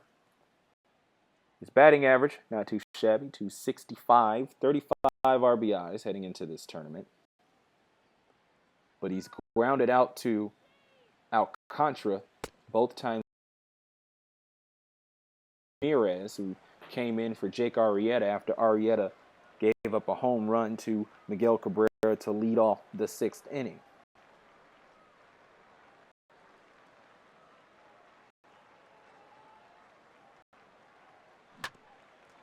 Castellanos fouls this one off.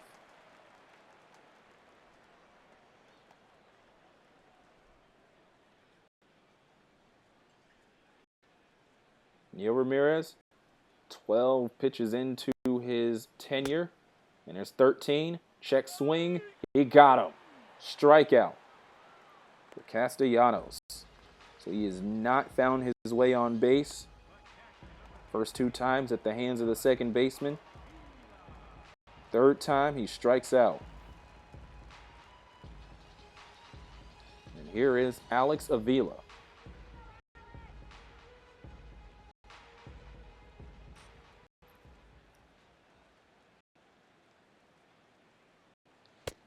First pitch outside for a ball on the fastball.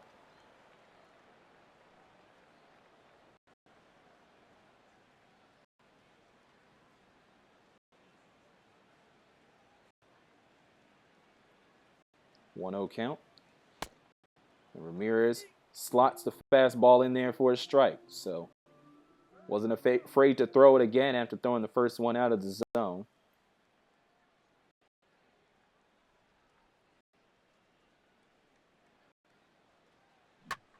And this one put in play just over the glove of Alcantara. And that's a single right there for Alex Avila.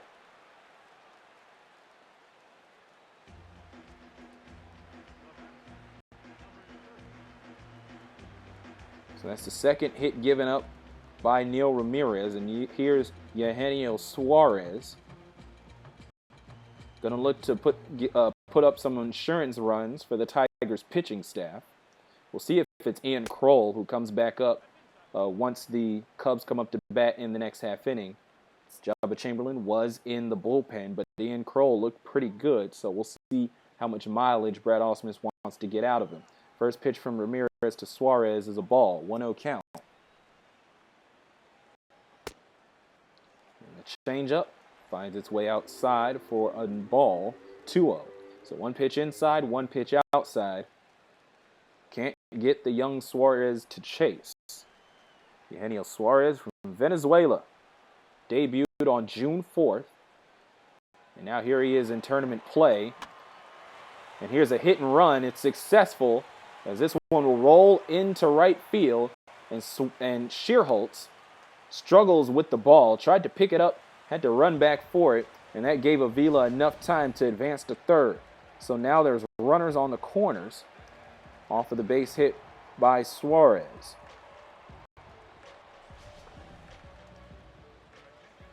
And so that'll do it for Neil Ramirez.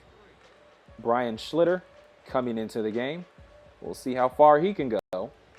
As Ramirez just seemed to run out of gas there after getting 2 strikeouts. He gave up 2 consecutive singles and now has a runner in scoring position. So both Avila and Suarez are the responsibility of Ramirez. But we will see if Schlitter can get him out of the jam. We also reset the lineup here for the 4th time today as Austin Jackson comes up to the plate. 2 on, 1 out in the bottom of the 7th. Tigers looking for some insurance. One of the top records in the American League, taking on one of the worst records in the National League. David versus Goliath to be sure. The Cubs have made it a ball game, but the Tigers are looking to put it away late. Slider is in there for strike 2. So Schlitter not afraid to throw strikes here. I mean, sometimes you expect younger pitchers to be a little worried about doing so, especially against veteran hitters. And this might be the reason why, is this one's carrying out to right field, but Scherzer plays it. But that's enough to tag up for Avila. He'll come home, slides in. It's 4-2 Tigers. So some good contact leads to an RBI sacrifice fly for Austin Jackson. That'll be out number 2. Austin Jackson has yet to reach base in this game, but considering that he just helped his team get an insurance run, I don't think he'll mind. First pitch to Kinsler in there for a strike. Even though Avila had the space to tag up and come home, Suarez did not have enough space to tag up and run to second. So he's remaining at first off of the sacrifice fly. Kinsler is going to come up and look to see if he can advance Eugenio. Ian Kinsler from Tucson, Arizona. Born there at least. Change up in there. 1 ball, 2 strikes. Ian Kinsler, a Mizzou Tiger, much like the starting pitcher for his team, Max Scherzer. And Kinsler reaches for that pitch, almost far enough out of the zone for a strikeout, but he is able to get a piece of it to keep the at-bat alive. This one in there for a strike. And Brian Schlitter comes in and strikes out Ian Kinsler, but not without giving up a run. It's 4-2. Cubs going to look to strike back in the top of the 8th.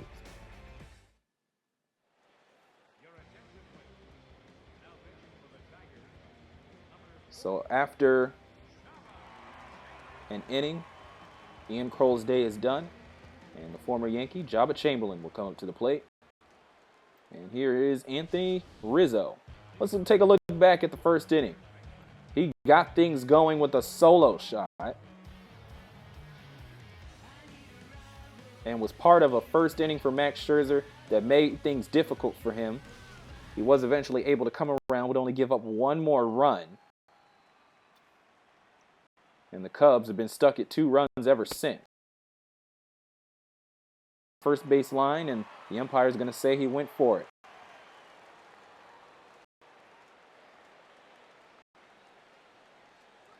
Joe Nathan, the closer, currently waiting to come in the bullpen, but we'll see if Jabba Chamberlain can close things out. 1 ball and 1 strike to Anthony Rizzo.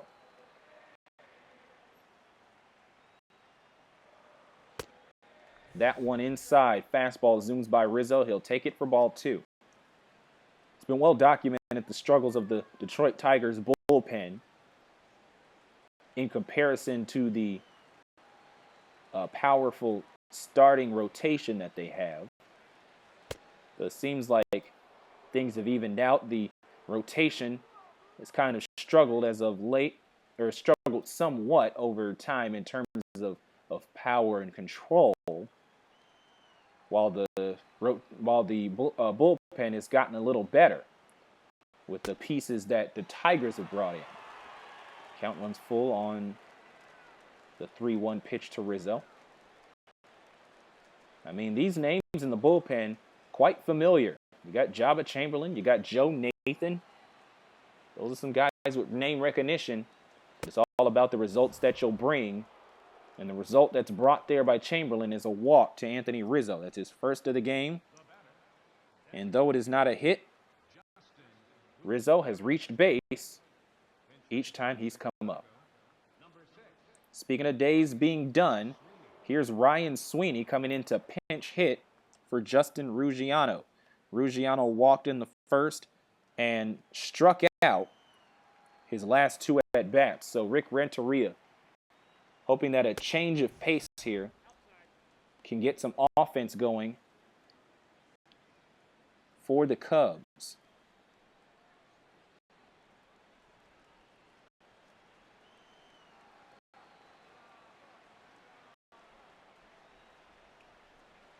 Sweeney swings on this one. It goes fair, so a good choice by Rick Renteria to bring in the pinch hitter. And they'll advance Rizzo 90 feet, and that will put Sweeney on base. Still no outs here for Jabba Chamberlain. As I said before, the bullpen for the Tigers has been one of the more sore spots for what is otherwise a contending team. And the Tigers hoping that they don't lose control of this lead. 4-2 against a team like the Cubs may seem very safe, and especially with a player like Junior Lake coming up to the plate, who has gone 0 for 3 with 3 strikeouts, 2 of them looking. But you never know. Chamberlain going to need to throw some strikes here and get the out, with Rizzo on second and Sweeney on first. But the first pitch from Chamberlain, a ball. Joe Nathan in the bullpen right now. Brad Ausmus does not want to bring him out until the 9th inning. But if Chamberlain's going to keep bringing problems here, he might need to bring out Nathan sooner than expected. Here's Lake showing bunt for the second pitch. Pulls back as the fastball comes in for a strike one. Junior Lake looking to at least put a ball in play. He's been very reluctant to swing all season, and that's contributed to his .216 average and his 3 strikeouts here to start off this Coliseum tournament. Another ball outside, 2-1. Chamberlain trying to throw strikes. The control is just not there yet. 11 pitches in, 2 men on, none out. Lake showing bunt again, pulls back just in time to avoid the HBP. Scherzer is due up next. He knows what it feels like to be hit by a pitch in this game. He was hit by one in the 4th by Max Scherzer. Here's the 3-1 from Chamberlain. The 3-1 is bunted by Lake, and it should be enough to bring in everyone, so everyone's safe for the Cubs. And a sacrifice hit by Junior Lake.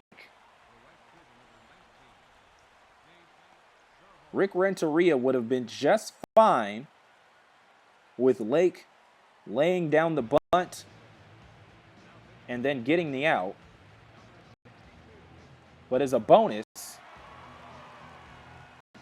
Junior Lake is safe, and that'll be it for Jabba Chamberlain. He only threw about 13 pitches, so Al Albuquerque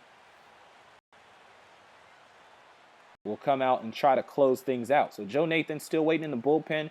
Ausmus still going to try to save him for a closing situation. The Tigers still lead 4-2. The problem is that the go-ahead run for the Cubs is sitting on first in Junior Lake. Here's Nate Scherzer,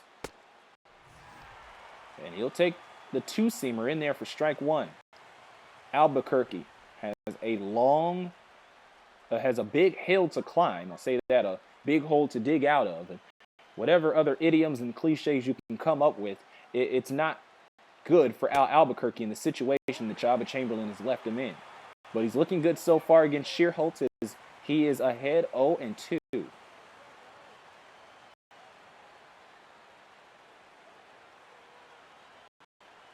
And here's pitch number 3 in there.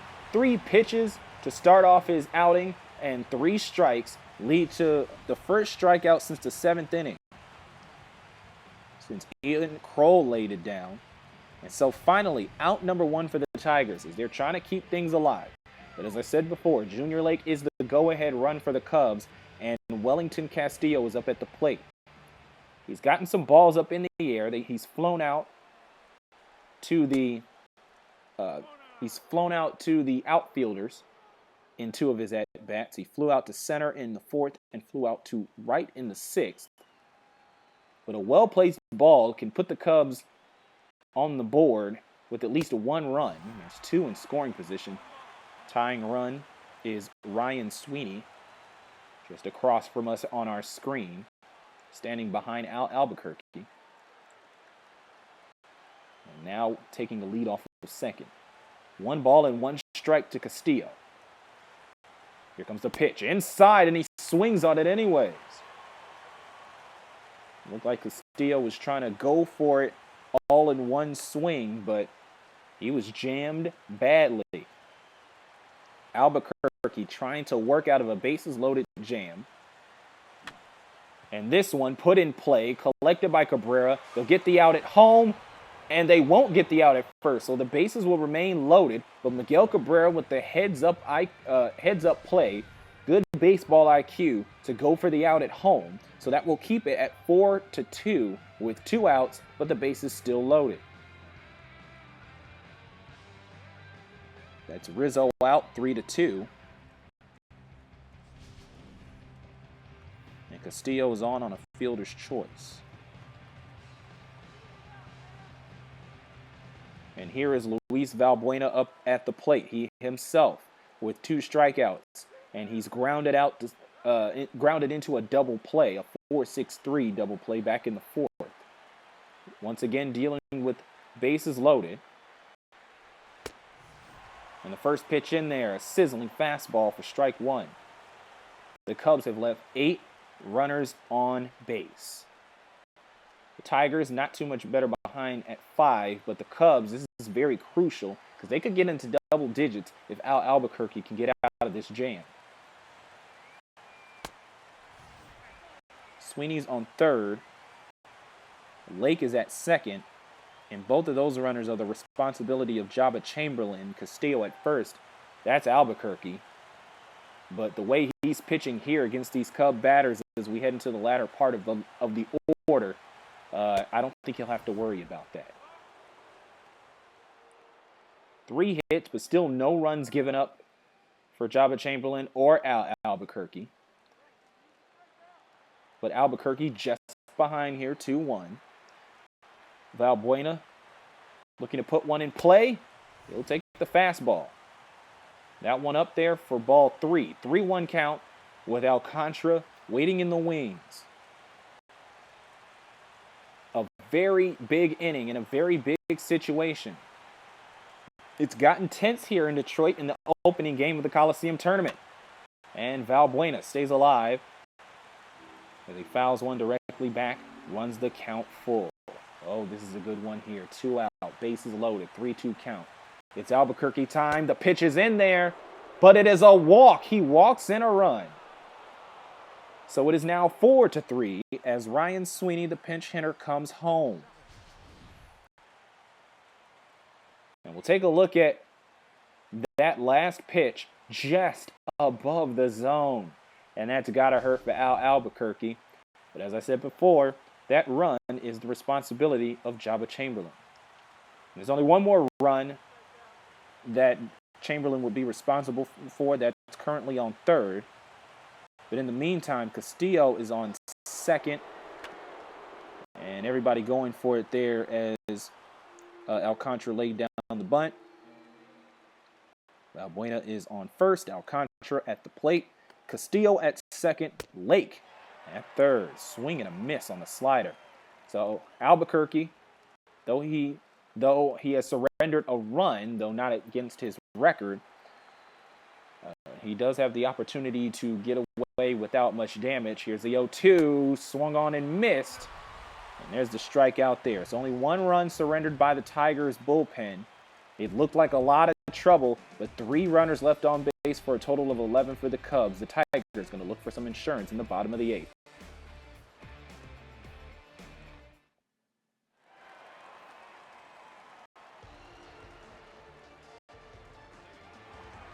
Welcome back. Bottom of the 8th, Miguel Cabrera. He hit a home run back in the 6th to give the Tigers their second lead of the game, a lead that they have not relinquished yet. We'll see if Cabrera or Victor or J.D. Martinez can put in some more insurance. Brian Schlitter, who closed out the last inning with a strikeout, facing his third batter, going to look to hold it down for the Cubs to give them the opportunity to come back in the top of the 9th. 1 ball and 1 strike here to Miggy.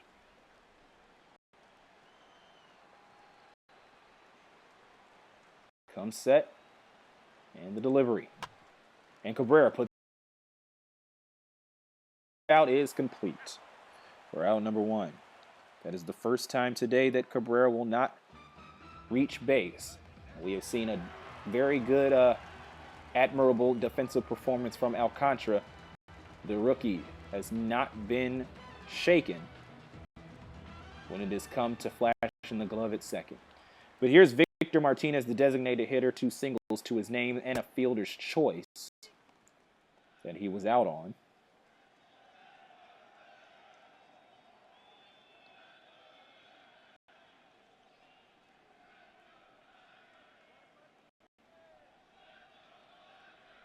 No balls, 1 strike. Pitch from Schlitter, fouled off.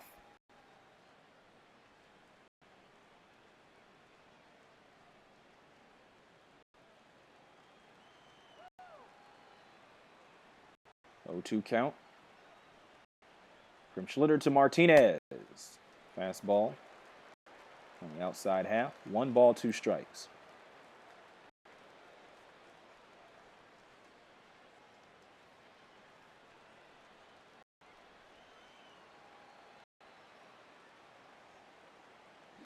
One, two, up there.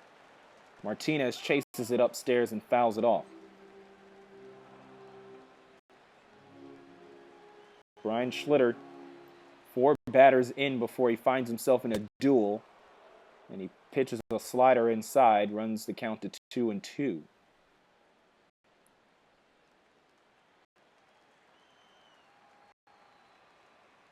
Martinez trying to take care of business against the rookie. And another pitch inside. So Schlitter trying to get Martinez to chase there on the inside half, but nothing doing on the last 2 pitches. And now the count is full. So Schlitter in trouble after doing pretty well, at least so far in. And he will finish that at bat off with a strikeout. Backwards K for Brian Schlitter. That's his 2nd strikeout of the game.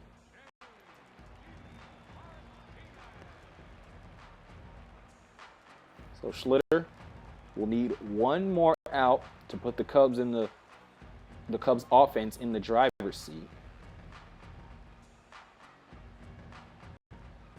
Now it's at this point that I start to think aloud. I wonder how much of a difference this game would have been if it was at Wrigley Field, if the Cubs were the ones with home field advantage, considering that you would have had the pitchers hitting. Swing and a miss for J.D. Martinez. Or you wonder if it would have even made a difference at all. I mean, again, the Tigers are not new to interleague play, especially with the new divisional alignment that we've seen since last season. So it's not like Scherzer hasn't had to put a bat on a ball within the past season and a half. 1 ball and 1 strike from Schlitter to J.D. Martinez. And that slider shows some break, but doesn't find itself in the zone. And we've actually seen a lot of good discipline from a lot of the hitters in this game today, though that is to be expected of professional ball players. Not the best discipline there as he swings on a slider. Interesting considering it's the same pitch, ended up in just about the same spot, but I guess JD thought he had a beat on it and wanted to put that one in play. He does not. 2 balls, 2 strikes, none on and 2 out. Schlitter needs 1 more strike to close things out. And Martinez fouls that one back.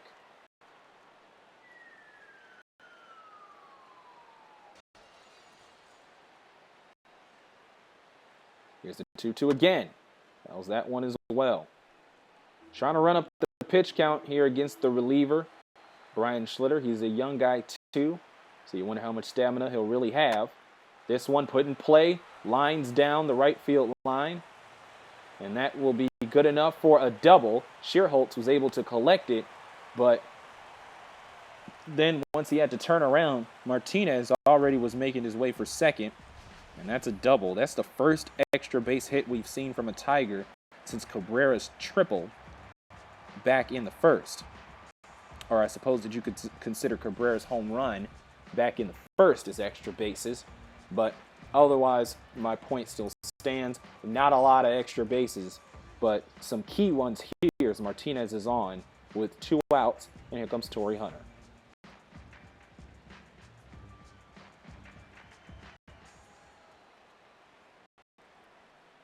"25 pitches into Schlitter's tenure. Hunter going to look to bring Martinez home for just a little bit more insurance.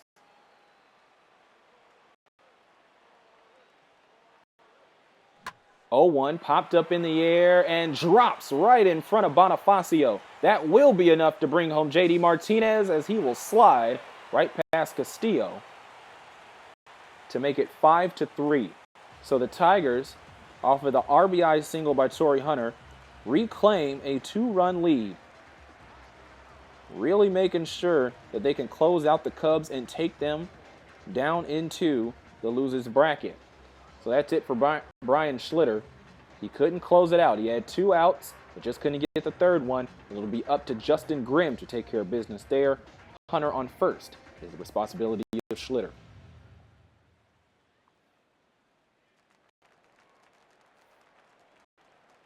And Grimm's first batter will be Nick Castellanos. James Russell in the bullpen just in case. Though if the Tigers are able to hold on in the top of the 9th, this will be the last time that the Tigers will be on offense. And James Russell will not have to worry his pitching on. Castellanos.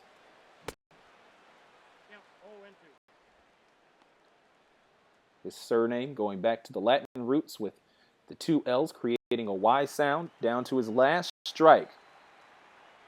Loser of this game will take on the loser of Toronto and Pittsburgh, which will be played at a later date.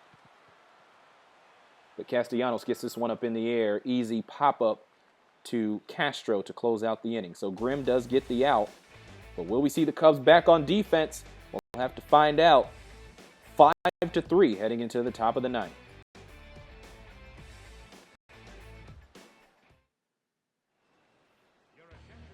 And there's the closer, Joe Nathan, coming into the game. We thought that there was a chance that we might see him sooner than later, considering what we saw happen to Jabba Chamberlain. But they decided to go with Al Albuquerque to close things out, at least on that front. And now Nathan will be able to close things out. But if things go sideways, we have Phil Koch waiting in the wings.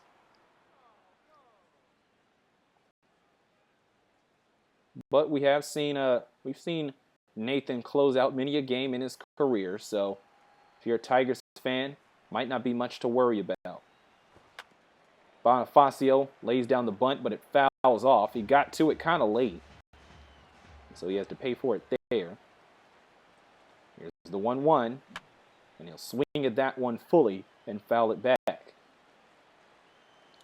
Just a reminder, shortly after the completion of this game, we'll have the Astros and the Athletics from Oakland to kick off Western Regional play. Also a 1-8 game out there in Oakland. And a swing and a miss. First strikeout for Joe Nathan as he is looking to send the Cubs into the loser's bracket. Take a look at that on replay here in slow motion. Just a late swing there for Bonifacio. He tried to get a good hold on what Nathan was bringing, and he just couldn't. So here's Castro up to the plate for his 5th time today, 1 for 4, with a single, a strikeout, and 2 flyouts to left. He'll take the 2-seamer for ball 1.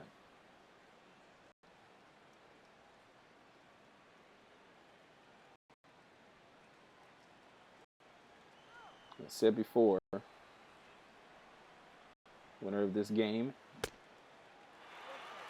will go on to take on the winner of Toronto and Pittsburgh. The loser will go on to take on the loser of that particular matchup. Toronto Blue Jays and the Pittsburgh Pirates from beautiful PNC Park in Pittsburgh will be played later in this week, but it will be here on the Coliseum Sports Network. We thank you for joining us today for the first game of this doubleheader. It's been a good one, but the favorite seems to have pulled away here in this intense matchup.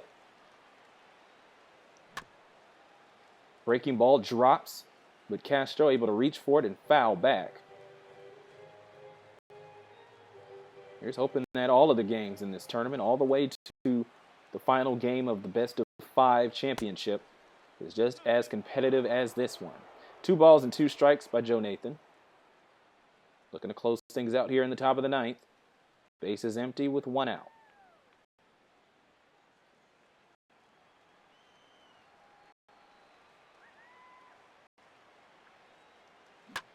And Castro gets this one up in the air.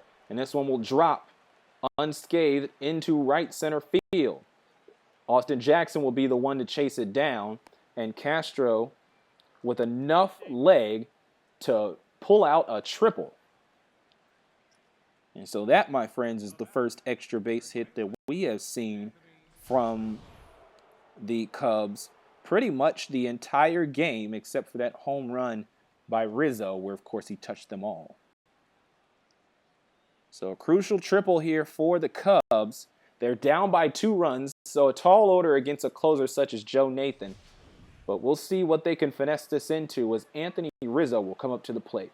I just mentioned that home run he hit in the first inning. He also has 2 singles, and he has walked. So he's reached base, and that may be a very safe bet here. But we'll see what the strategy will be. Rizzo going to have to utilize that power if he wants to tie things up. But at the very least, he wants to bring Starlin home. He's 90 feet away. First pitch is a 2-seamer inside for ball 1.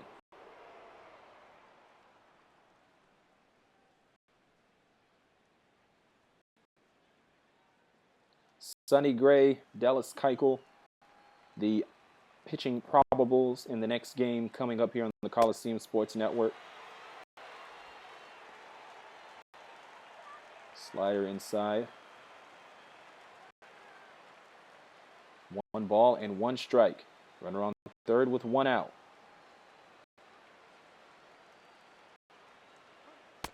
And Rizzo takes the 12-6er for strike 2. Last thing Rizzo would want to do is hit something weakly that would lead to a double play, because that would in fact close out the game. And that 4-seamer in there runs the count 2-2. This is going to be in terms of probability, probably going to be the hardest at bat for Joe Nathan. This one fouled off. Oh, there is drama in Detroit. It may be a 2-run game, but it is not your average 2-run game. That one inside on the slider. Ryan Sweeney, who came in the 8th inning for Justin Ruggiano, will come into the game. He had a single his last time up, coming off of a Rizzo walk. And Rizzo puts this one in play, rolls up the middle. That will bring Castro home. It is 5-4. And the Cubs knocking at the door. They don't want to go into that loser's bracket just yet. So Rizzo, the all-star, has been one in this game, especially against tough competition in the Tigers. You see the swing there. It's a very good one. And that'll bring up Ryan Sweeney. Again, he has a single. He was the run to come home to close the gap back in the 8th inning before the Tigers extended the lead again. So this one's going to be really crucial. 1 out. And you better believe that the Tigers are playing at double play depth. They want to close this one out. They do not want to give the Cubs a chance. They threatened back in the 8th inning when Java Chamberlain just couldn't find his stuff. But we'll see if the Cubs can get it going against the closer, Joe Nathan. Pickoff attempt. Rizzo safe at first.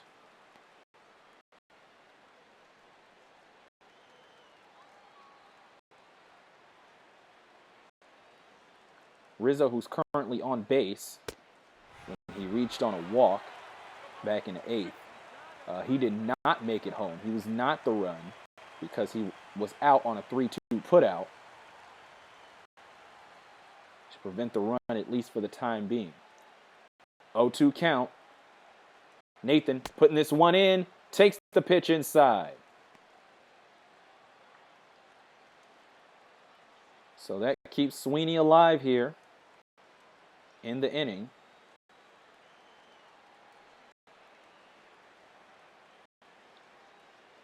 And that pitch outside runs the count 2-2.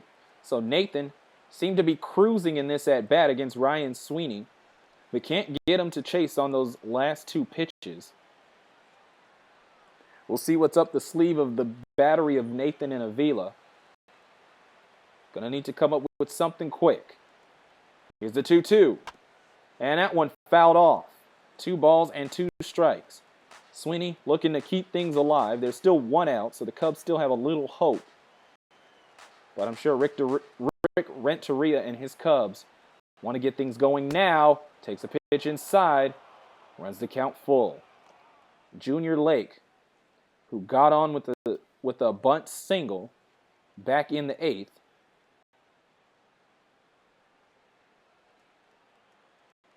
After striking out his first 3 times up, is due up. The odds are not in his favor. But Sweeney will take the pitch, and that is a walk. Joe Nathan tasked with closing out this game. Won't be doing it just yet, as he gives up a 1-out walk to Ryan Sweeney.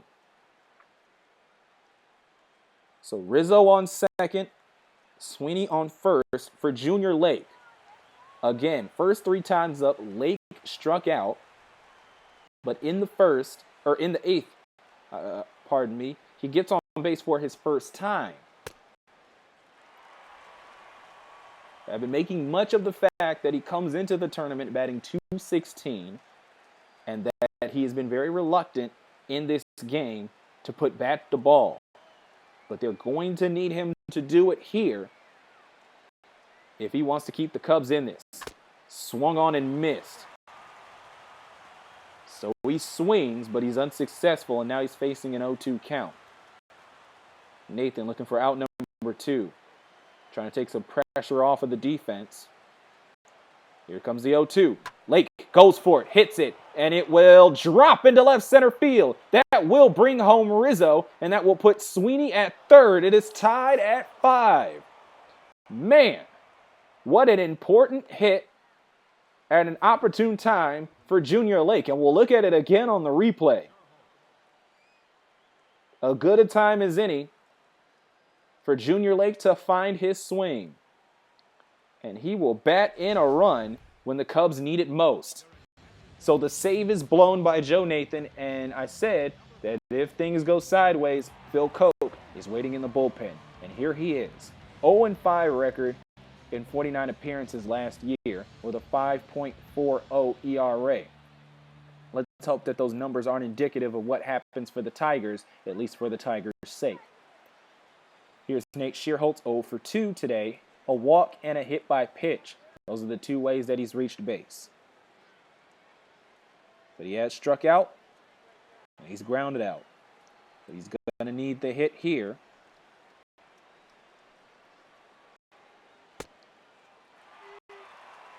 And that one is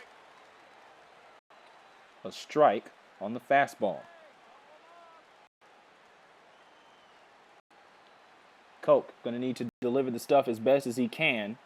And Tigers hitters getting their bats ready, as it looks like they will be out in the offensive half of the 9th inning. Well, I guess they can't get their bats ready. They're out in the field. But Alex Avila will be the first man up for the Tigers in the bottom of the 9th. 2-seamer, low for ball 2. Those bullpen struggles, they've shown themselves over the years. They've shown themselves in certain instances in the 2014 season. But you'll wonder rather not that was a thing. Those were a thing of the past. Max Scherzer, while not the best control, was laying down the K's. A strikeout pitcher in the most strictest sense. But when it was time for Ian Kroll to come out, he came through. Jobber Chamberlain, he struggled. Al Albuquerque came through. Joe Nathan blows the save. And here's Phil Koch, who's going to be tasked with trying to close out the inning. He has to get 2 outs here. Count full to Nate Schierholtz. Here's the pitch. In there for a ball. And that will walk the bases loaded.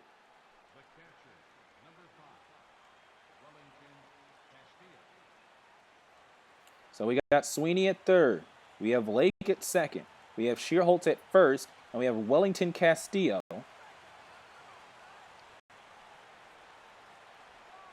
We have Wellington Castillo coming up to the plate. Going to look to bat in some more runs as the tables seem to have turned here from downtown Detroit. Looking like more trouble here for the Tigers bullpen.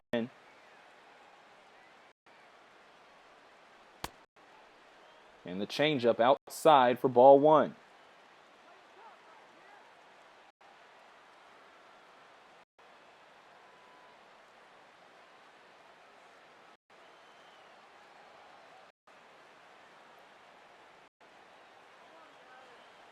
Here's the 1-0. And this one hit. That one is fair. More runs will come home. Sweeney coming home. Lake coming home. And it is a 2 RBI single for Wellington Castillo.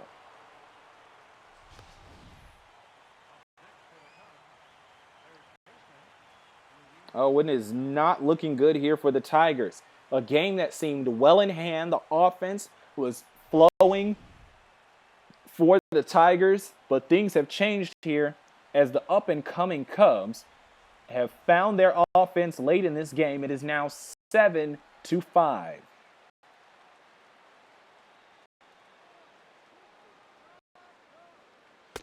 First pitch for Luis Valbuena. Outside for a ball.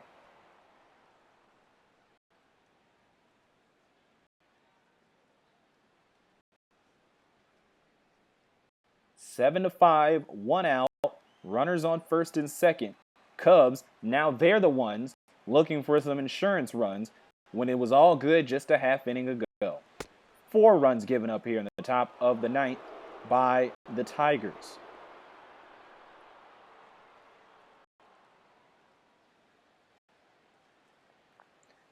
Not to mention the 2-0 count here to Luis Valbuena.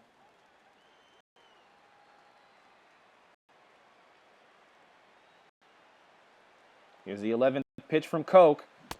Swung on and missed. Valbuena had the house money to do that with the count, 2-1. Phil Koch, another former Yankee, comes to Detroit, wanted to make a difference with his team, and he, as you saw by the numbers, not the best 2013 and not the best opening to the tournament here. Austin Jackson able to get under it for out number 2 finally.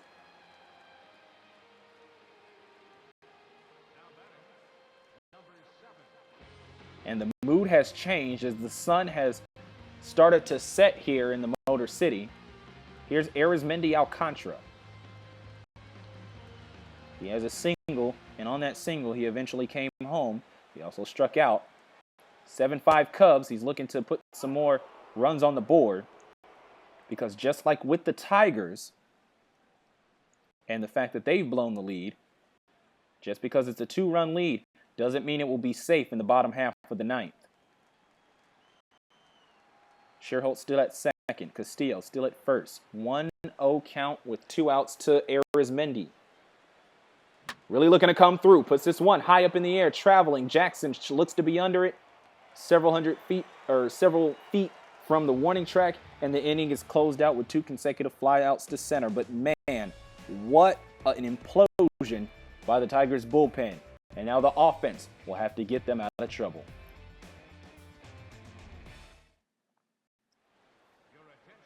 James Russell, who was waiting in the wings, there was a chance coming out of the bottom of the 8th that he would not be seeing the mound today here at Comerica.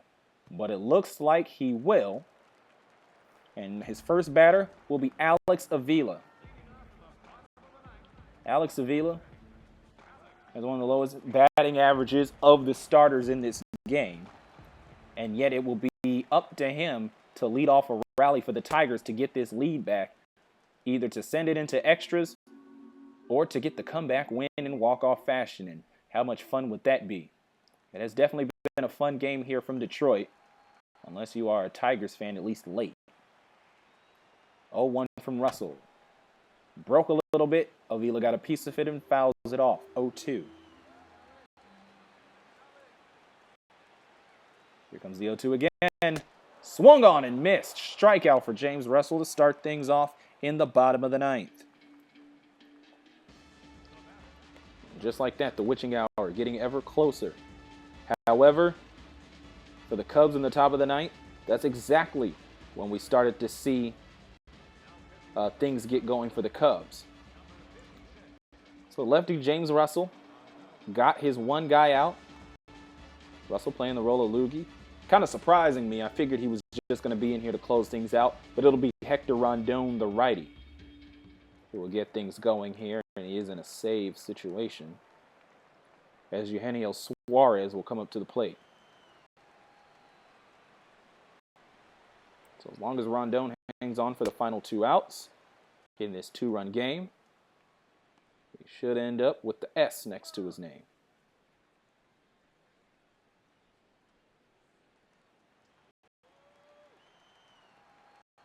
Actually, we might want to scratch that considering that they've taken the lead.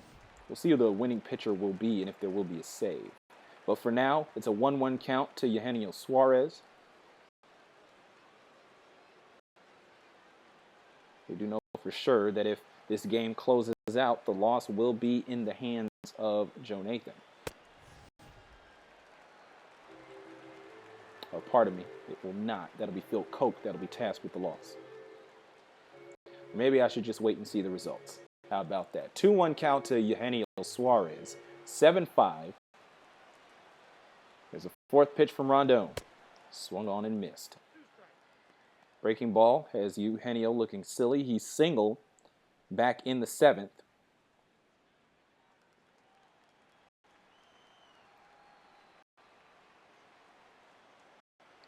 And here's the 2-2. This one hit, and it is fair, and it is a single for Eugenio Suarez. 2 consecutive singles for Suarez, and he will keep the inning alive. He'll keep the hope alive for the Tigers. They're down 2, and they're just looking to at least tie this game up. Not a tall order when you think about what the Cubs did in the top of the 9th. But we'll come back to the top of the order for the 5th time today. Austin Jackson, 0 for 3. And on his 4th at-bat, he hit a sac fly to center field and brought home a run.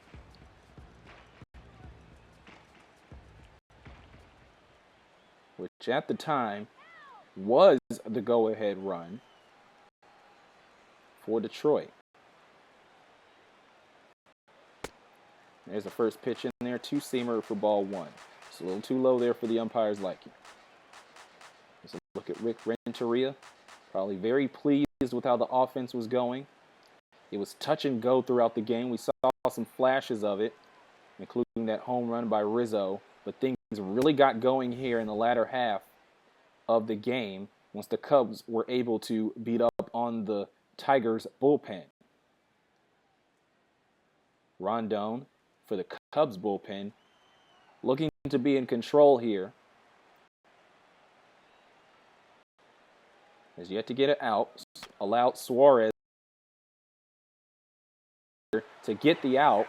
That will advance Suarez, but it is out number 2 on the fielder's choice.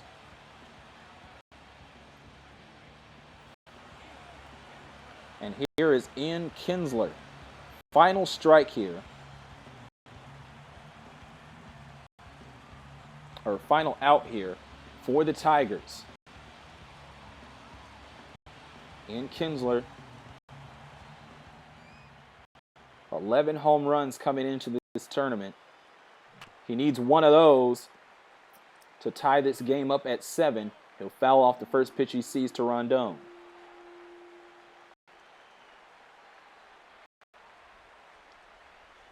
Oh, 1 count with Suarez at second. And he'll weakly hit this one, but it is also foul.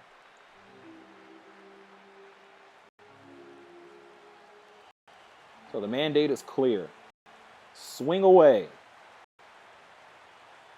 There's the 0-2 from Rondon. That one outside. Good waste pitch. Good waste pitch and good job by Kinsler to take it.